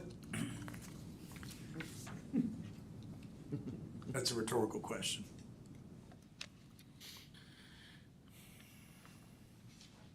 I move to approve and adopt the supplemental ordinance as presented. Second. It has been moved and seconded to adopt the supplemental ordinance as presented. Council, is there any further discussion? Hearing none. Natalie, roll call, please. Councilmember Jeanette? Yes. Councilmember Dickerson? Yes. Councilmember Marks? Yes. Councilmember Schrader? Yes. And Councilmember McKamey? Yes. Motion passes. All right, item number 16, consideration and possible action recessing the regular scheduled meeting of the City Council in order to conduct business as the City of Santa Fe Employee Benefits Trust. So it is now 8:21 p.m. I call this meeting to recess. It is 8:21 a.m. and I call the AM? p.m. It is 8:22 p.m. and I now call this meeting, regular meeting of the City of Santa Fe Employee Benefits Trust to order. Natalie, roll call, please. Board Member Noto? Yes, here. Board Member Marks? Yes.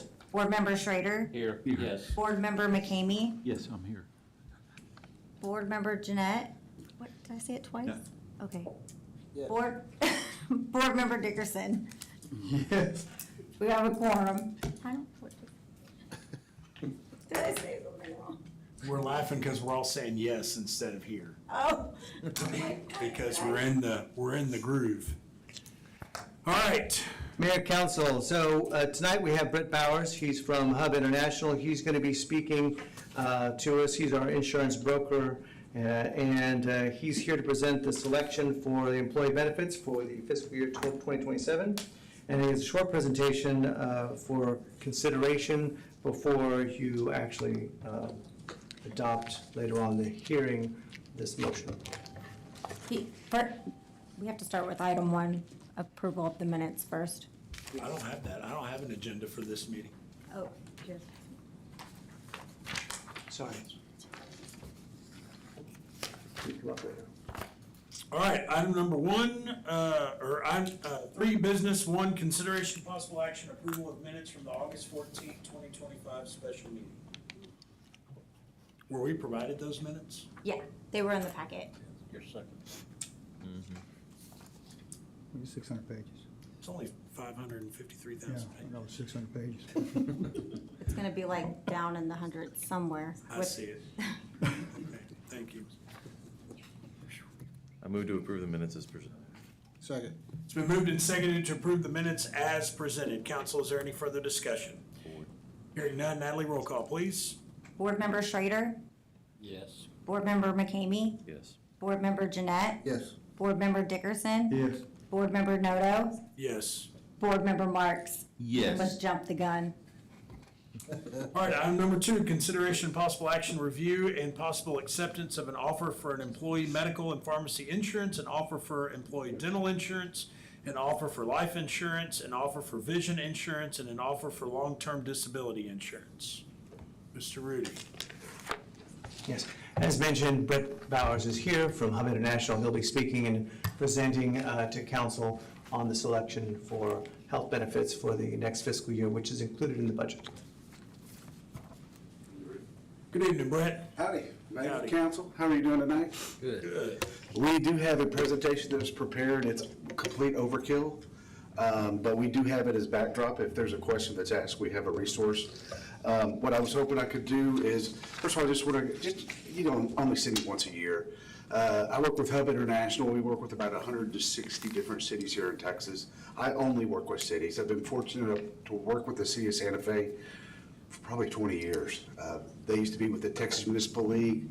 Long story short, now I work for Hub in the role of a benefits consultant, and I really appreciate the service in you guys. You got a great group of people. That being said, we're always presented with a challenge, and the challenge is not unique to the city of Santa Fe. I've got a kind of a 3-year history here. We're going to be focusing on the right side, and this is just the Cliff Notes version of where we were to where we ended up. You can see we've issued a request for proposal 3 consecutive years in a row, and unfortunately, that's just the nature of insurance anymore.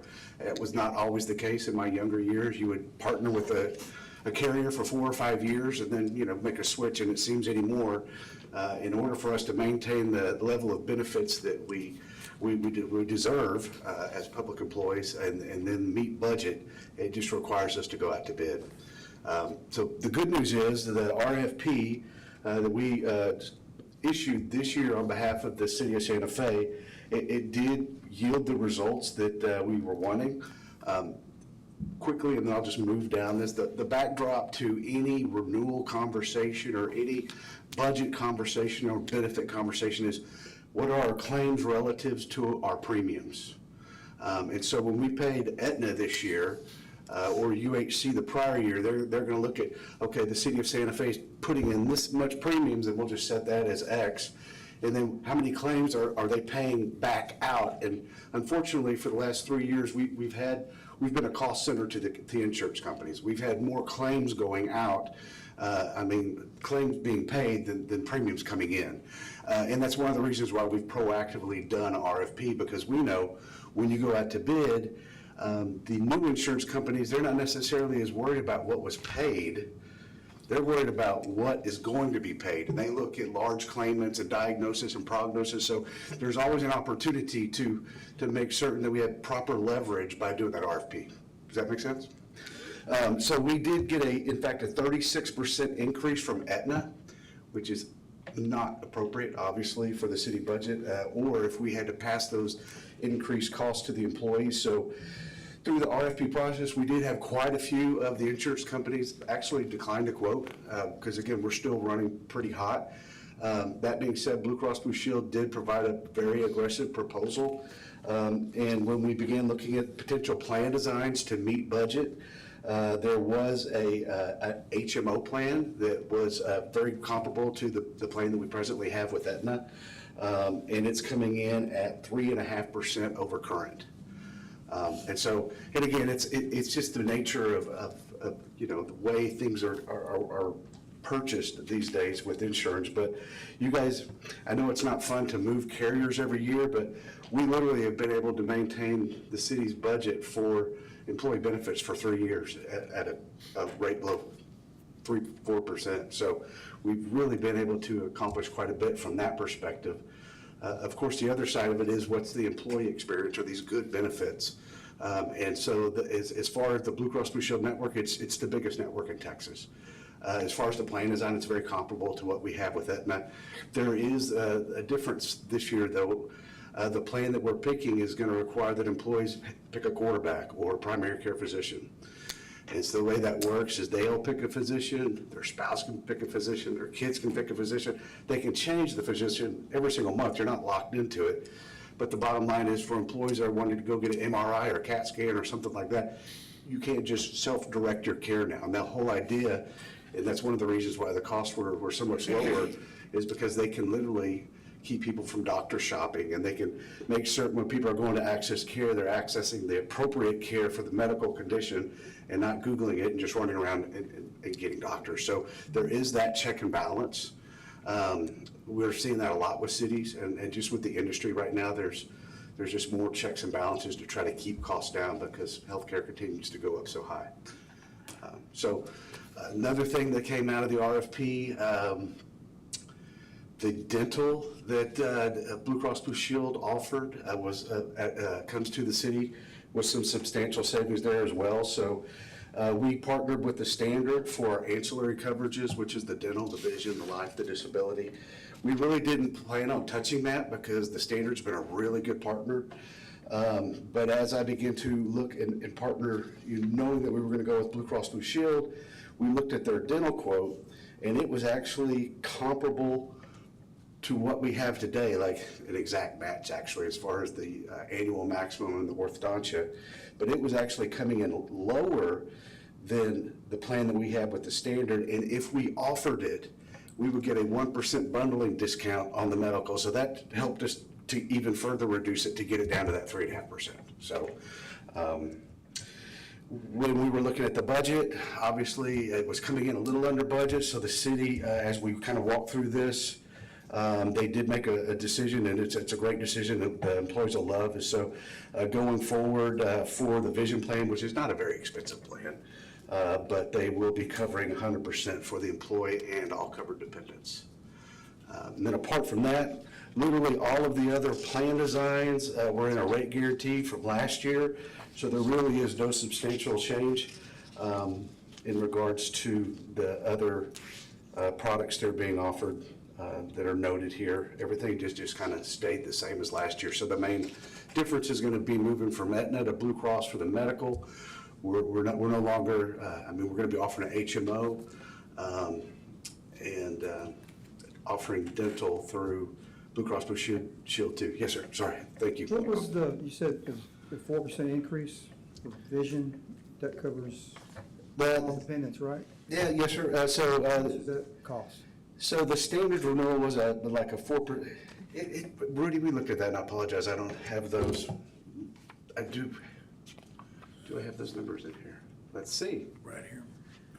I think it's in this slide right here. Employees only is $8.28. Yeah, so it's. Employee and dependents is $23.88. Yes, sir. So it's That's a $8.28 and $23.88. You're absolutely right. So we're holding all of those rates, so we're not increasing those rates. We're going to be absorbing those increases for this year. It says $28 a month we add. So there's going to be no increase to the employees then on the vision. Correct. Next year, we might need to explore additional cost adjustments and start. Yeah, because the employees are charging free. Right. Some cities are already starting to do that, is that correct? Yes, sir. So we might start charging a minimal amount for employee only in order to start reducing those costs if they continue to increase. So right now, are employees on a PPO and this is moving them to an HMO? Yes, sir. Had we wanted to stay on the PPO plan with the Blue Cross Blue Shield, because they did offer it, it came right in line with the Aetna renewal, so it was literally. 35% increase. Yeah, it was. I had to move from a PPO to an HMO too, personally, Yeah. so I get it. But the HMO, is it, the doctors, is that compatible for people? HMO Did y'all look at the doctors and stuff? HMO just means that you have to go to your primary All care that physician. HMO, yeah. All that, but. Yes, sir. I don't like it. It's a bigger network than Aetna, Blue Cross Blue Shield is. So, I mean, of course, there's There's gonna be. enough doctors and everybody's gonna be okay. Yes, sir, yeah. We're as close as we are to Houston. Because I know That won't be an we have issue. some people that have some things going on, so they're gonna be covered 100%. through the HMO. Yes, sir. Yeah, and again, I'm old enough, I remember back, it used to be Kaiser Permanente, they were withholding care. There used to be this big stigma on HMO. I'm in the business. I mean, there literally is nobody withholding care, but there is an extra step before you access care. And so yes, is it a hassle? It can be, but at the end of the day, you're gonna get the exact same care that you would otherwise if the care that you were receiving was medically appropriate, which everybody has to get pre-authorization for anything expensive now anyway, so, but it is an extra step, 100%. So, You're just saying, you go to your doctor, and then say you have to have a knee surgery. Yep. Then your doctor okays that to go to certain surgeons. Yes, sir. You get a referral from there. Yes, sir. Referral. And so we'll have to do a lot of education, and we've talked about this, and so when we do open enrollment next week, we continually push, and we're getting some traction, but the biggest thing we'd love for all the employees to do is go see their doctor. Go get your annual physical exam. I mean, anymore, they can catch cancer at stage 1 and it's done. But if you wait until you have symptoms or you have problems with your health, then you have a large claim, and that's what's driving up our cost. And so, tying back into the HMO conversation, the best thing you can do is just go get your annual physical, and then at that point, you have a relationship with that doctor. If you need to go see an allergist, you just call them. They have a docket for you. It's all about that person being familiar with you and helping you navigate a weird healthcare system. It's not about them trying to keep you from going. It's just trying to keep you from going to the wrong spot, you know? And we want to get people to start going to the doctor more. So that's a big part of it. Once you get a referral, it's good for a year. It's not like you have to go there, go back. So it's an extra step, 100%, but it's not so punitive that everybody's going to be complaining, other than the fact that, doggone it, I got this extra step now, you know? Rudy, where do we absorb the 3.5%? Where at in our budget do we absorb this 3.5%? In the payroll. Payroll? So, by the way, I see my primary care physician online virtually to get a referral, so it's not that big of a deal if that's. It would be available. It's similar with. So, Rudy, I have two questions. Number one, in this budget that we're getting ready to adopt, what assumption did you make on insurance increase? We changed the original assumption from the 20% that we had, which is the reason why we had to make some adjustments, because it was over the threshold that we originally looked at. And we moved that down after we spoke and he received the bids to 10%. So this will be an additional reduction in our budget if it actually comes in as we expect, which. Yes. So we can actually, the number that it's going to be here in the end is actually going to be a positive for us. Yeah, because this was, 3.4%? Right. So we've got 6.6% coming back to us already. Yes, that we've and that's a already large spent bill. in the budget. Right. That's a really large bill. What is the balance of the $800 insurance fund? Oh, I'm sorry, and that might be throwing Rudy for a loop. Some of these are like my internal. Oh, okay. But I know Rudy can talk about that. So you said for plain year. So last year. $800,000 in a separate account and paid all expenses from that account. Yeah, and that might be oversimplification. Last year, we actually came in at minus 5.8%.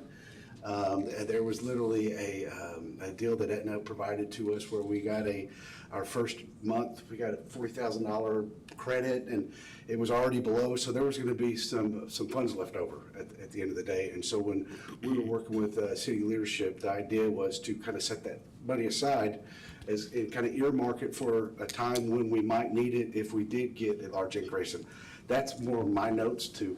As I'm visiting with Rudy every year, we're going through budgeting, it's kind of like, where are we at? You guys aren't self-funded, so you don't necessarily have a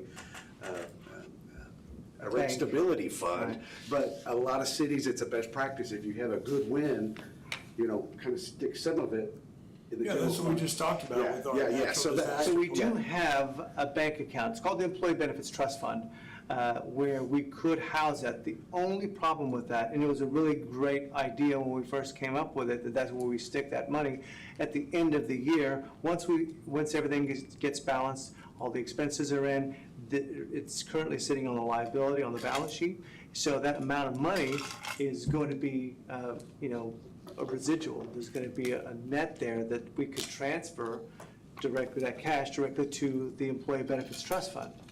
Problem with that is the Employee Benefits Trust Fund doesn't gain any interest. So we'll have to set up something with the bank in order to make that change, because currently it isn't. So we've been leaving in our bank under that separate line item for the liability for the insurance, just the health insurance, so that we can continue to get some money off of any residual, any positive that's left in there. But that's something we'll have to work out next year with the bank. We'll just make a change to that. I'm not sure if that's possible. Yeah, it's your money, yes, sir. I don't know if we can make a change, if there's any regulations regarding Employee Benefits Trust Fund gaining interest. It's not commingled with other funds. I appreciate all that information. Sorry. Rudy, you still didn't answer my question. What is the balance? How much of that $800,000 is there? I don't know. There's no way. Is it in this? Is it It's somewhere not in here? It's in the balance sheet. It's on our, and even the balance sheet, we would need to reconcile all of the bills coming in and putting them on, in the system as payables, and any residual hits that liability. So until the end of the year, we won't know an exact amount. I mean, we can guess. So here's a little bit of a frustration that I have. It's not gonna be solved tonight. Sure. But I'm gonna put it out there tonight. Let's say that you're getting ready for this year's budget, and so you budget a 10% increase, okay, for assuming that we may have a 10% increase in our insurance, okay? So you're forecasting that. To have a good conservative budget, expenses go up, right? Okay. Then you have this pot of money that you have set over here to the side to buy down a potential increase. So I don't want to use the word padding, but I'm going to. You pad the budget saying, well, we need to prepare that we might have a 10% increase, but you got a pot of money over here that would offset that 10% increase. And so now you're saving, you're padding two different places to cover the same expense. We look at the budget, and then, conversations start happening of, oh, I don't know, we might need to look at an increase, at a rate increase this year, the budget's tight. How many situations do we have where we have this little 2% extra buffer, this 3% inflation guard on top of what our general fund reserves are, on top of the entire 3% or 2% budget inflation buffer room that you have? That's a statement, not asking for you to reply to it, but I want us to be conservative on our budget. I want us to certainly have, room for inflation and increased costs, but I don't want to be double counting. Agree. That's not happening. And I know that our bill is going to increase a little bit. We haven't adjusted for the deductions from the employees, so some of that's going to be used, and then. So here's a perfect example of how this could be practically.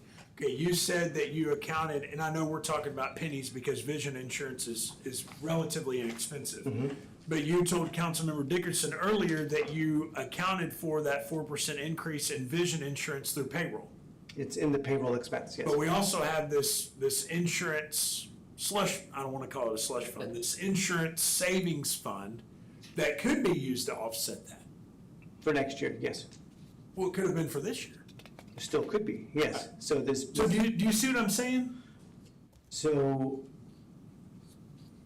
Did we need to increase salaries if we have this money over here to offset it? Like, let's either take that money and put it in the general fund and then plan for it in our inflationary predictors, or take it out of our inflationary predictors and keep the fund. But you can't, we shouldn't do both. So last year, we talked about this with this $24,000, which is what the residual amount should be.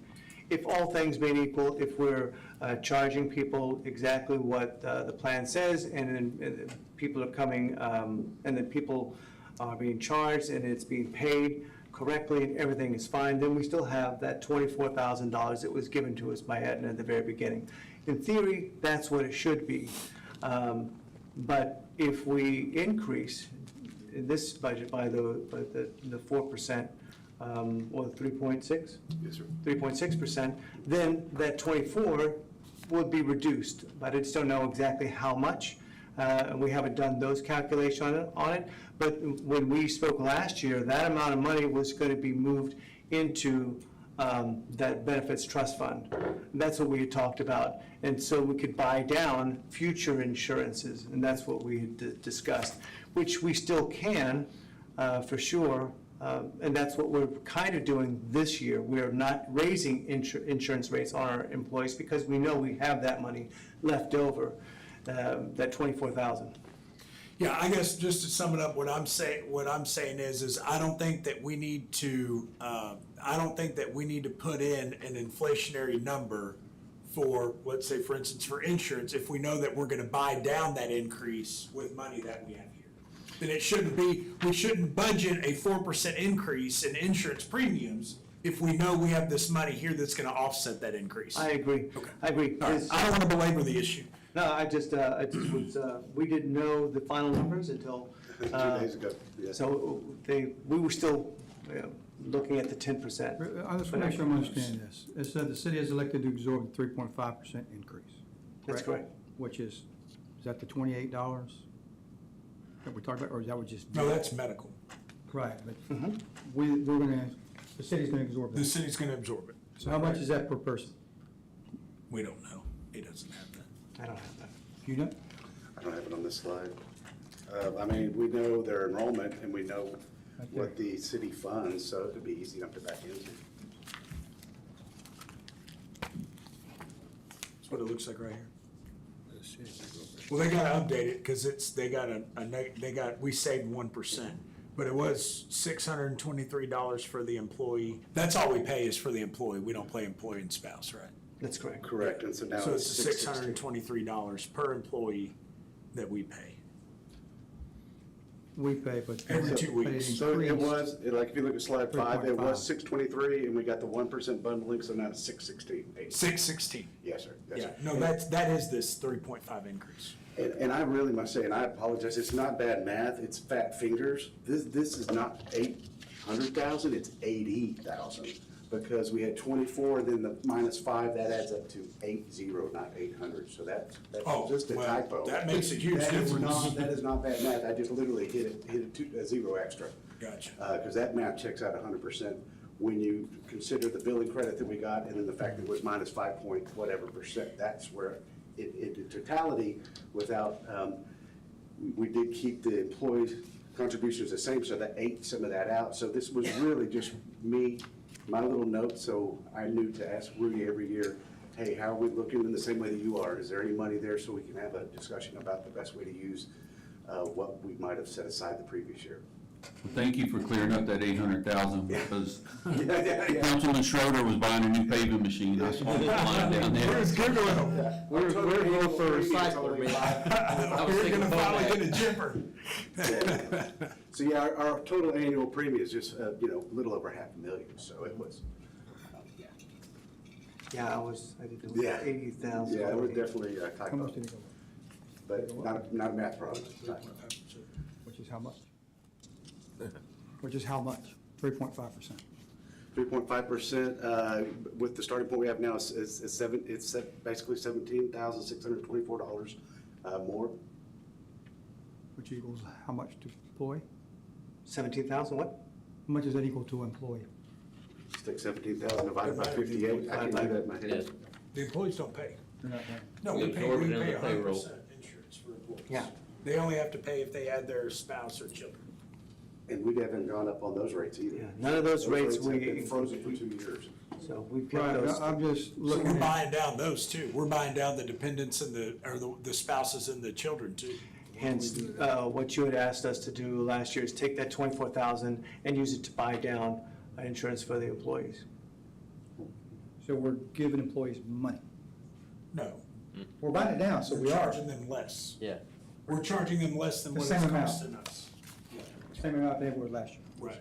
We're just It employed. Increased. Huh? We're just Increased. employed. No, for the spouses and the kids, we're buying down their rate. So they're paying the same rate for their spouse or their kids, they're paying the same rate they have for the last 3 years. We're making up the difference. You wanna come to work for us? I think we're looking for a labor, aren't we looking for a labor? 17,000. The Parks Department, That's 3? that's a pay raise. Huh? It's kind of like a pay raise. And Yes, yeah. I'm so sorry, but I love the discussion. Because it's not coming out of their pocket. Just real quick, these are the exact same premiums that have been charged to the employees for 3 years in a row. So when we had a 6%, 5.8% decrease, If we can afford it, I'm great. I'm that- good with that. I'm just, we didn't pass that decrease just to don't want to the look like it's funny employees. money. That's why we had the It's really a 50,000. pay So I mean, raise. it's been actively Y'all are managed. both talking. sorry. What he's saying is, how many years ago was it? It was just last year, when we had the 5.8% decrease, we held the rates flat, which means we didn't pass the decrease to the employees, which helped make up that, what I perceive to be the 80,000.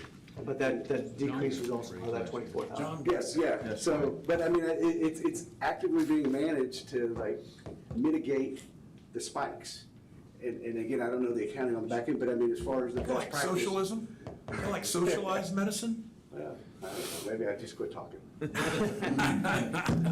So If it goes down, we lower, if it goes up, we raise.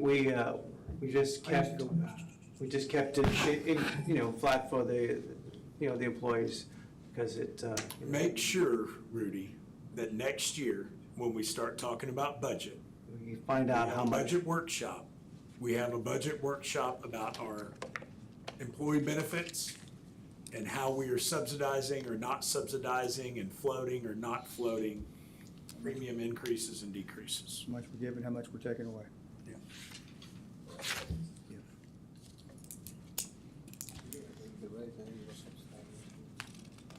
I mean, it's great. I mean, we have work.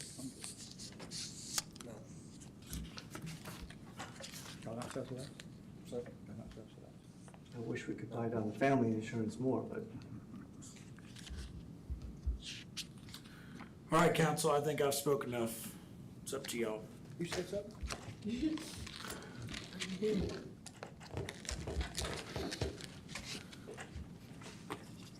So, is this the end of the public hearing? It's not a public hearing.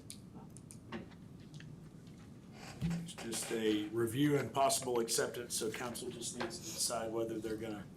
I'll make a motion to accept the insurance as presented. Second. It's been moved and seconded to accept an offer for employee medical and pharmacy insurance, an offer for employee dental insurance, an offer for life insurance, an offer for vision insurance, and an offer for long-term disability insurance as presented. Council, is there any further discussion? Natalie, roll call, please. Board Member Schrader, Yes. Board Member McCamey, Yes. Board Member Jeanette, Yes. Board Member Dickerson, Yes. Board Member Noto, Yes. and Board Member Marks. Yes. Motion passes. Thank you, board members. I'll now entertain an adjournment. Motion to adjourn. Motion to adjourn. Second. Moved and seconded. Thank you, gentlemen. We are now adjourned.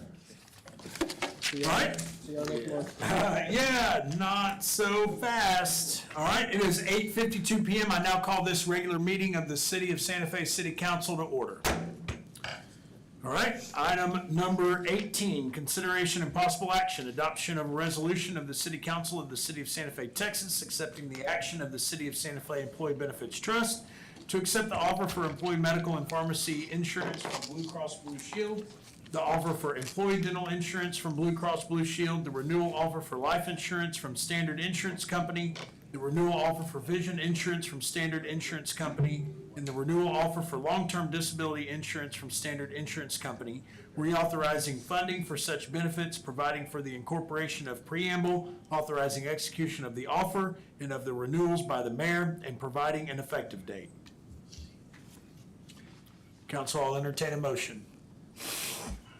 I move to approve the insurance as presented. Second. It has been moved and seconded to approve the offer for employee benefits as presented. Natalie, roll call, please. Councilmember Jeanette, Yes. Councilmember Dickerson, Yes. Councilmember Marks, Yes. Councilmember Schrader, Yes. and Councilmember McCamey. Yes. Motion passes. Thank you, council. Item number 19, public hearing, proposed 2026-2027 budget for the City of Santa Fe. Mr. Zepeda. Mayor, council, thank you so much. This has been a very long journey. We've made a lot of changes to our budget document this year, and we're very happy that we got a lot more detail into some areas that we've had before. So let's start from the beginning, page 1. So We'll take the cliff notes, Rudy. So this 2026-2027 budget totals approximately about $14.3 million, and part of that is $12.4 million for general fund operations and approximately $4.6 million for capital projects, debt service, economic development, and other funds. So it's split up between those. The budget utilizes about $964,000 worth of general fund reserves in order to balance it. But as indicated, that does bring the fund balance down to about the 4.5 approximately. Okay. I think it's probably going to be a little bit more. I'm going to make sure of those final balance numbers, but I wouldn't have entertained and supported that motion if I didn't agree that that was the right choice. I think it's great. The budget collects approximately $2.7 million for capital this year, and 1.44 of that is from reserves, and 1.27 is costs, those grants are from grants, of those capital projects are from grants. So this budget includes, or it's important to recognize that the no revenue tax rate is supported in this budget, and that represents the 26.1% of revenue that this budget in total has. It also includes this document, our finance policies and procedures, which we update regularly at this time. In this particular year, we had to update it based off of council's adoption of changes with the employers, not the employers, the city managers' levels of authorization and the department head's authorization. So those had to change in the document, and that's in the appendix for the finance policies and procedures. Included in that too, we have this year made changes to the holiday schedule, and every year we make changes to that schedule because we have to update the new dates that the city's honoring for which days we're actually going to be paying for on that holiday schedule. And that's going to be towards the appendix. There's, I believe it's going to be page 289 for that. So you can see exactly which days that we are considering to pay for on the holiday side. A couple of days we're not going to be paying for because of those individuals that are on the 410s. And council, I just want to remind you, this is what our current holiday schedule is, but if you guys will look at it, for those who work 410, so City Hall, administration, the police department, our public works department, really the only branch of government that's open Monday through Friday is the library for our citizens. So there, those 2 days, the library will be closed. But outside of that, because the remainder of the staff is off on Fridays, that's the reason for those 2 days that they won't get. It's only 10. There's 12 here. I thought there was only 10 days, holidays. I'm showing 12 here. What page? 289. 289. And I just want to clarify that if one of these holidays falls on a Friday, City Hall staff doesn't get the Thursday off observed. It depends on which day it is. So, for example, like for Black Friday, it will be observed on Wednesday. So City Hall had to give up 2 holidays to equal out because we get paid for, and us from any employee that's on a 410 gets 10 hours, where the library, because they're the only one like this, they get 8 hours of vacation. So that's how they had those 2 additional days. City Hall is only closed for 10 days, but the library is closed for 12. At the end of the day, it equals the same total number of hours. And that's what we're trying to go for. We had to change it so that the people who are working 410s gets the same number of holiday hours. Correct. And the people So that- Black Friday will be observed on Wednesday for the City Hall. So they'd be off Why you calling Wednesday, it Black and come to Friday? work Thursday. and they'd be off Friday. Why are you calling that Black Friday? That's Thanksgiving. It's the day after Thanksgiving. We get Thanksgiving off in the day after Thanksgiving. I call it everybody, I don't know what y'all call it. I call it Black Friday, but we could call it the day after Thanksgiving if that's what the preference is, but. Actually, it's the day before. Observe. Yeah, and It's that's what observed. we used to get, was that Wednesday. Correct. Observed for 2 days. And, you know, to me, I just, especially Thanksgiving and Christmas, I feel like I want my employees to be able to be with their families during that time. I'm And talking about that, I'm talking about naming it Black Friday, that's Thanksgiving. well, we have Thanksgiving on there too. It's the day, the day before. That's my point, Oh, I can make that change. We can make that change. it's Thanksgiving.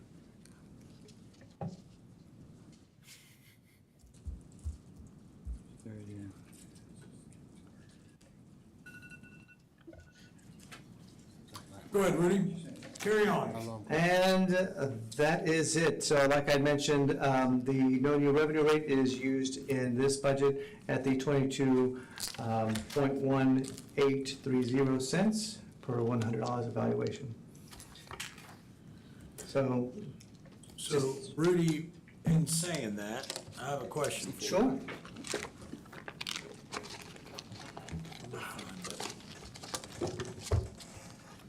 So this is page 5 of the budget. Page 5, yes. So it says at the very top, this budget will raise more revenue from property taxes than last year's budget by blah, blah, blah, blah, blah. That is accurate even under the no new revenue rate? Yes. Yes, the no new revenue rate, actually, that 22,677, I just want to make sure that language was correct. that is absolutely correct. This is the language that came over, I double checked it from Cheryl, and the amount of the. Well, the reason why I'm asking is because in our agenda packet. Sure. Online, it says this budget will raise more revenue from property taxes than last year's budget by $153,897, which is a 5.22% increase from last year's budget. Correct, because that was the proposed budget, the original proposed budget. This is the, So which one are we adopting? The one that was in our agenda packet for us to review for this meeting, or the one that was given to us when we got here? The one that was given here, this is the one that we're proposing, because we proposed that budget, and so we needed to bring it to you, or at least have that as an option. So I had added additional options in the cover letter for the budget, just to make sure you guys had plenty of options to work with, because I knew that you guys were probably gonna take care of or probably gonna select the no new revenue rate anyway. So, I had that one in. You didn't know that. I had that one in the agenda packet, but I printed all of these out with the no new revenue rate built into it, which is why it's different, and that's why this cover page looks different than the other. Okay. My understanding is we don't have an option but the one rate to choose tonight, And that's correct. so why are we discussing all this? Well, right now, we're just discussing the budget. We're just Not discussing the tax budget. rate. So we just wanted to make sure that all the language in the document is correct. Okay. Did you have more to cover? That was it. No, we've done a good job of interrupting you tonight. Can we come out of the public hearing and go to the agenda item? Y'all don't mind moving to that? Sure. Is there anybody that would like to speak about the budget before I close? Come on, nobody? 9:03 PM. Public hearing is closed. Item number 20, consideration and possible action, first and final reading of an ordinance of the city of Santa Fe, Texas, adopting the budget for the fiscal year beginning October 1, 2026 and ending September 30th, 2027. Council, any further discussion on the budget? I move to adopt the ordinance to establish the City of Santa Fe budget for fiscal year 2026 to 2027 as presented. Second. It's been moved and seconded to adopt the 2026-2027 budget for the city of Santa Fe as provided. Council, is there any further discussion? You gonna change some of the wording on holidays? Okay, Yes, we'll make those changes As amended, as amended. now, as directed, I should say. We didn't amend anything. As directed by staff. It's Thanksgiving. but, okay. This says 23/16/30. Go to the Dearly's Day. Is that what That's you not want? what, we're not accepting that, are we? I'm we're sorry, what was accept- your question? No, we're accepting The 21, the 22, 22, 18, 30. This has nothing to do with the tax rate. Right now, we're just adopting the Right. budget. just the budget. And the updated budget reflects the no new revenue rate. Gotcha. Bill used to say this every year. I'm gonna say it again in tradition. It doesn't make any sense that you adopt the budget before you adopt the tax rate. But that's the way the state law makes us do it. So I call this the final proposed as opposed to the originally proposed. So that's why I titled this the final proposed. We gotta agree with how much we're gonna spend before we agree on how much money we're gonna have to spend. All right, council, any further discussion? Natalie, roll call, please. Councilmember Schrader, Yes. Councilmember McCamey, Yes. Councilmember Jeanette, Yes. Councilmember Dickerson, Yes. and Councilmember Marks. Yes. Motion passes. All right, public hearing, the city, number 21, public hearing. The City of Santa Fe Council will receive public comments related to the following proposed tax rate for the fiscal year beginning October 1, 2026. So, let me scroll down here to the next item.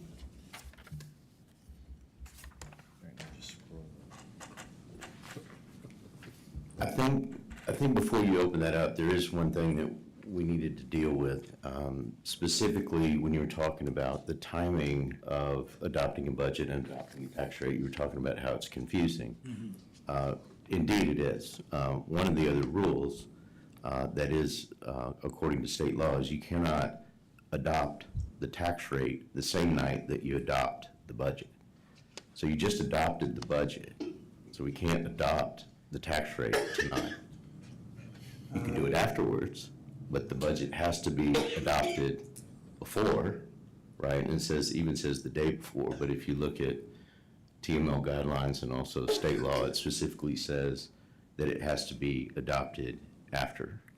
The tax rate has to be after, it can't be done on the same day. For as long as I've been here, we've always done it the same. I was under the assumption that it could be done the same day as long as you had two separate public hearings. It specifically states that you have to adopt the budget first, clearly, right? And then you adopt the tax rate. But the tax rate hearing and the adoption of the tax rate has to be on a different day. It cannot be on the same day. Even though we're mandated to pick the no new revenue rate? Say that again? Even though we're mandated to pick the no new revenue rate? Correct. What that does is it makes it that you can't, you don't necessarily have to have a public hearing on the tax rate if you adopt the no new revenue rate, which it sounds like you're going to do. You can do that or less. You can't go above it because the Attorney General said that we could not do that because the budget wasn't on time. The audit wasn't on time. But you can't adopt the tax rate the same night as you adopt the budget. So what we can do is have a special called meeting in accordance with this, and that way, but we have to adopt the new revenue rate irregardless of this. So Who's at fault on that? I wanna know who's at fault on that. our auditing firm. And what are we gonna do about that? We already did. Go We've out already for hit. RFP. Auditing services. Yeah, apparently they were 2 days late. After midnight to pass the tax law. Well, that might not be. What's that? I'm not staying here till after midnight, but that might not be a problem. For the 5 years I've been involved, we've done it the same night, every night. So, we've been wrong for 5 years. And we've turned it. I can speak for 18 nights. I can tell you what section 102.006 of the Texas local government. I think just to be safe, we'll have a special call meeting in order to do that. And so we'll have a special call meeting. We don't have to wait till the next regular meeting. We know what the tax rate has to be. So I think that we'll have that public hearing at that point in time. I think you should postpone it. And then I think, you have to give at least 5 days' notice in the paper prior to the date that you actually adopt the tax rate. We gotta put it. Which we've already done. We've already put it in the paper For tonight? Yeah, for the guys that. for tonight. That's right. Put it You as what can't- they voted on, what was approved last. They approved the budget, right, but they, But could the public hearing be tonight and we vote on it a different night? We've already Since had the the public public hearing, that's what I'm we getting at. clearly can't adopt it. We'd have to put another agenda out. So we wouldn't. I suppose you go ahead and have the hearing tonight, if you want to go ahead and have the hearing. You just cannot adopt the rate tonight. So we could do the hearing, that keeps us from having to put it back out. And then we'll come I back. think it's ridiculous. We've done it this Do the way for rate. the past 50 years. So Nobody's gone to jail. are we still in the hearing? Are we still in the hearing or? No, I haven't updated the hearing. I mean, I haven't opened the hearing yet. Okay. So do we need to open a hearing? I would have a hearing so we don't. Just postpone it? I think it's safest to postpone it and adopt it on a different rate, on a different day. And you've got plenty of time in order to adopt it. Does the, when the agenda or the agenda packet gets sent out to council, does a copy of it also get sent to your office to review? I didn't see it before it was posted. I mean, I see it after it's posted, that's correct. So did you know that this was on our agenda tonight, or to tonight? Today, I did, when I was preparing for the meeting, yes. Just for today? I did. Okay. But that's when I saw it and I was like, wait a minute, you can't do those on the same night, so. We sure been doing it. All right, council, well, So that's 21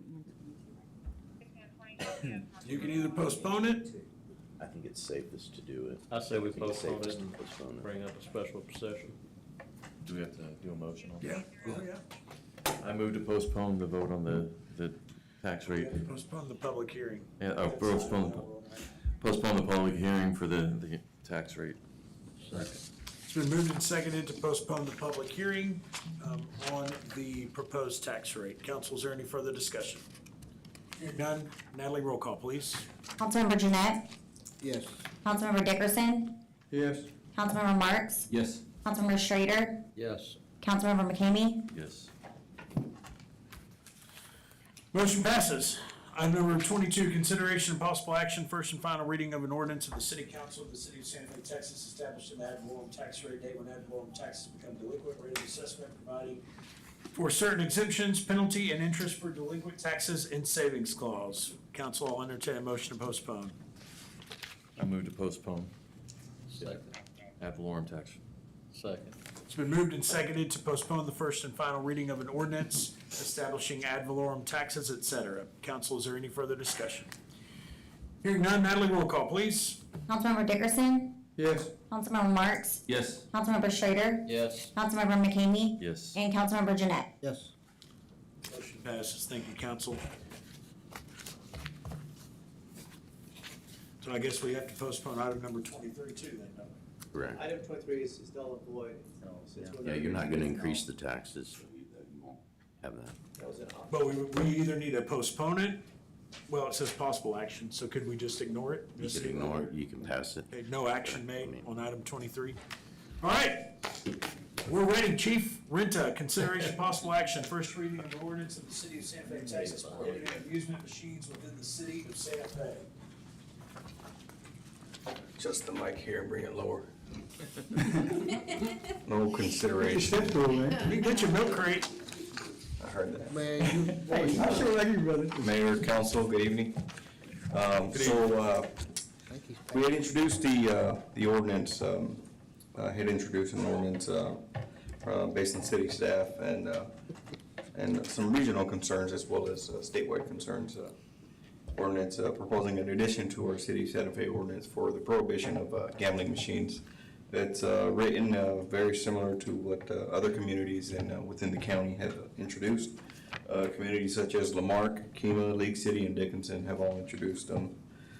So the ordinance that I proposed, it clarifies the definition of what gambling machines are, gambling device. It clarifies that, and it clarifies that any previous or de facto permitting will be revoked. To my knowledge and my time here in the city, there has been no issuance of any permits or acceptance of gambling permitted devices. So it goes under Chapter 4 in addition to Section 20, gambling devices prohibited. You should have a sample of the ordinance in the packet there. Council, any questions for Chief Renta?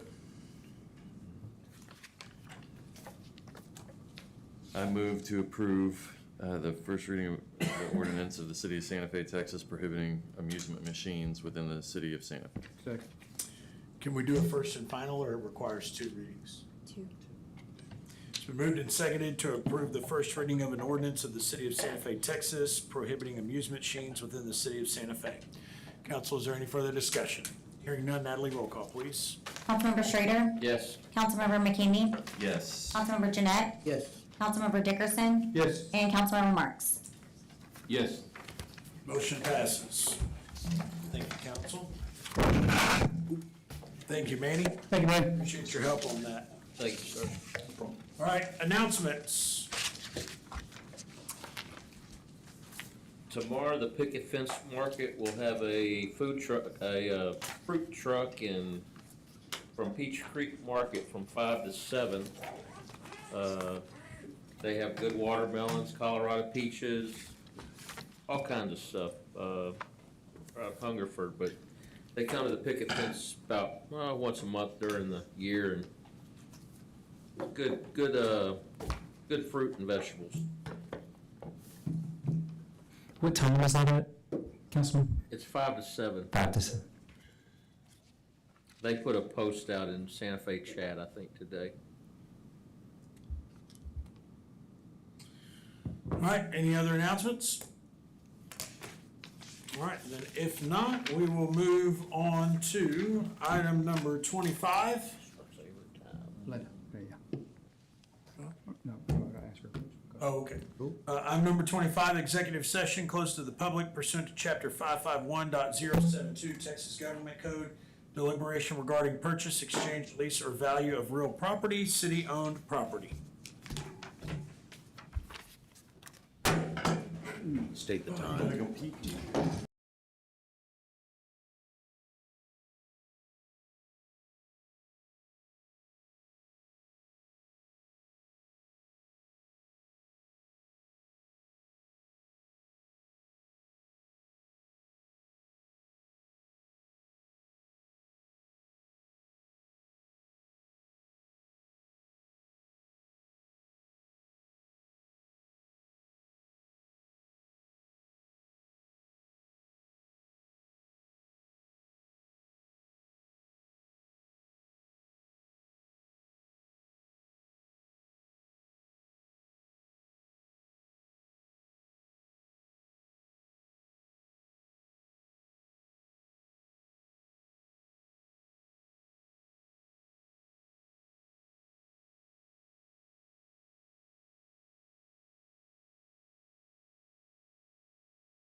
Moved and seconded. Thank you. Well, let's quick on that one thing.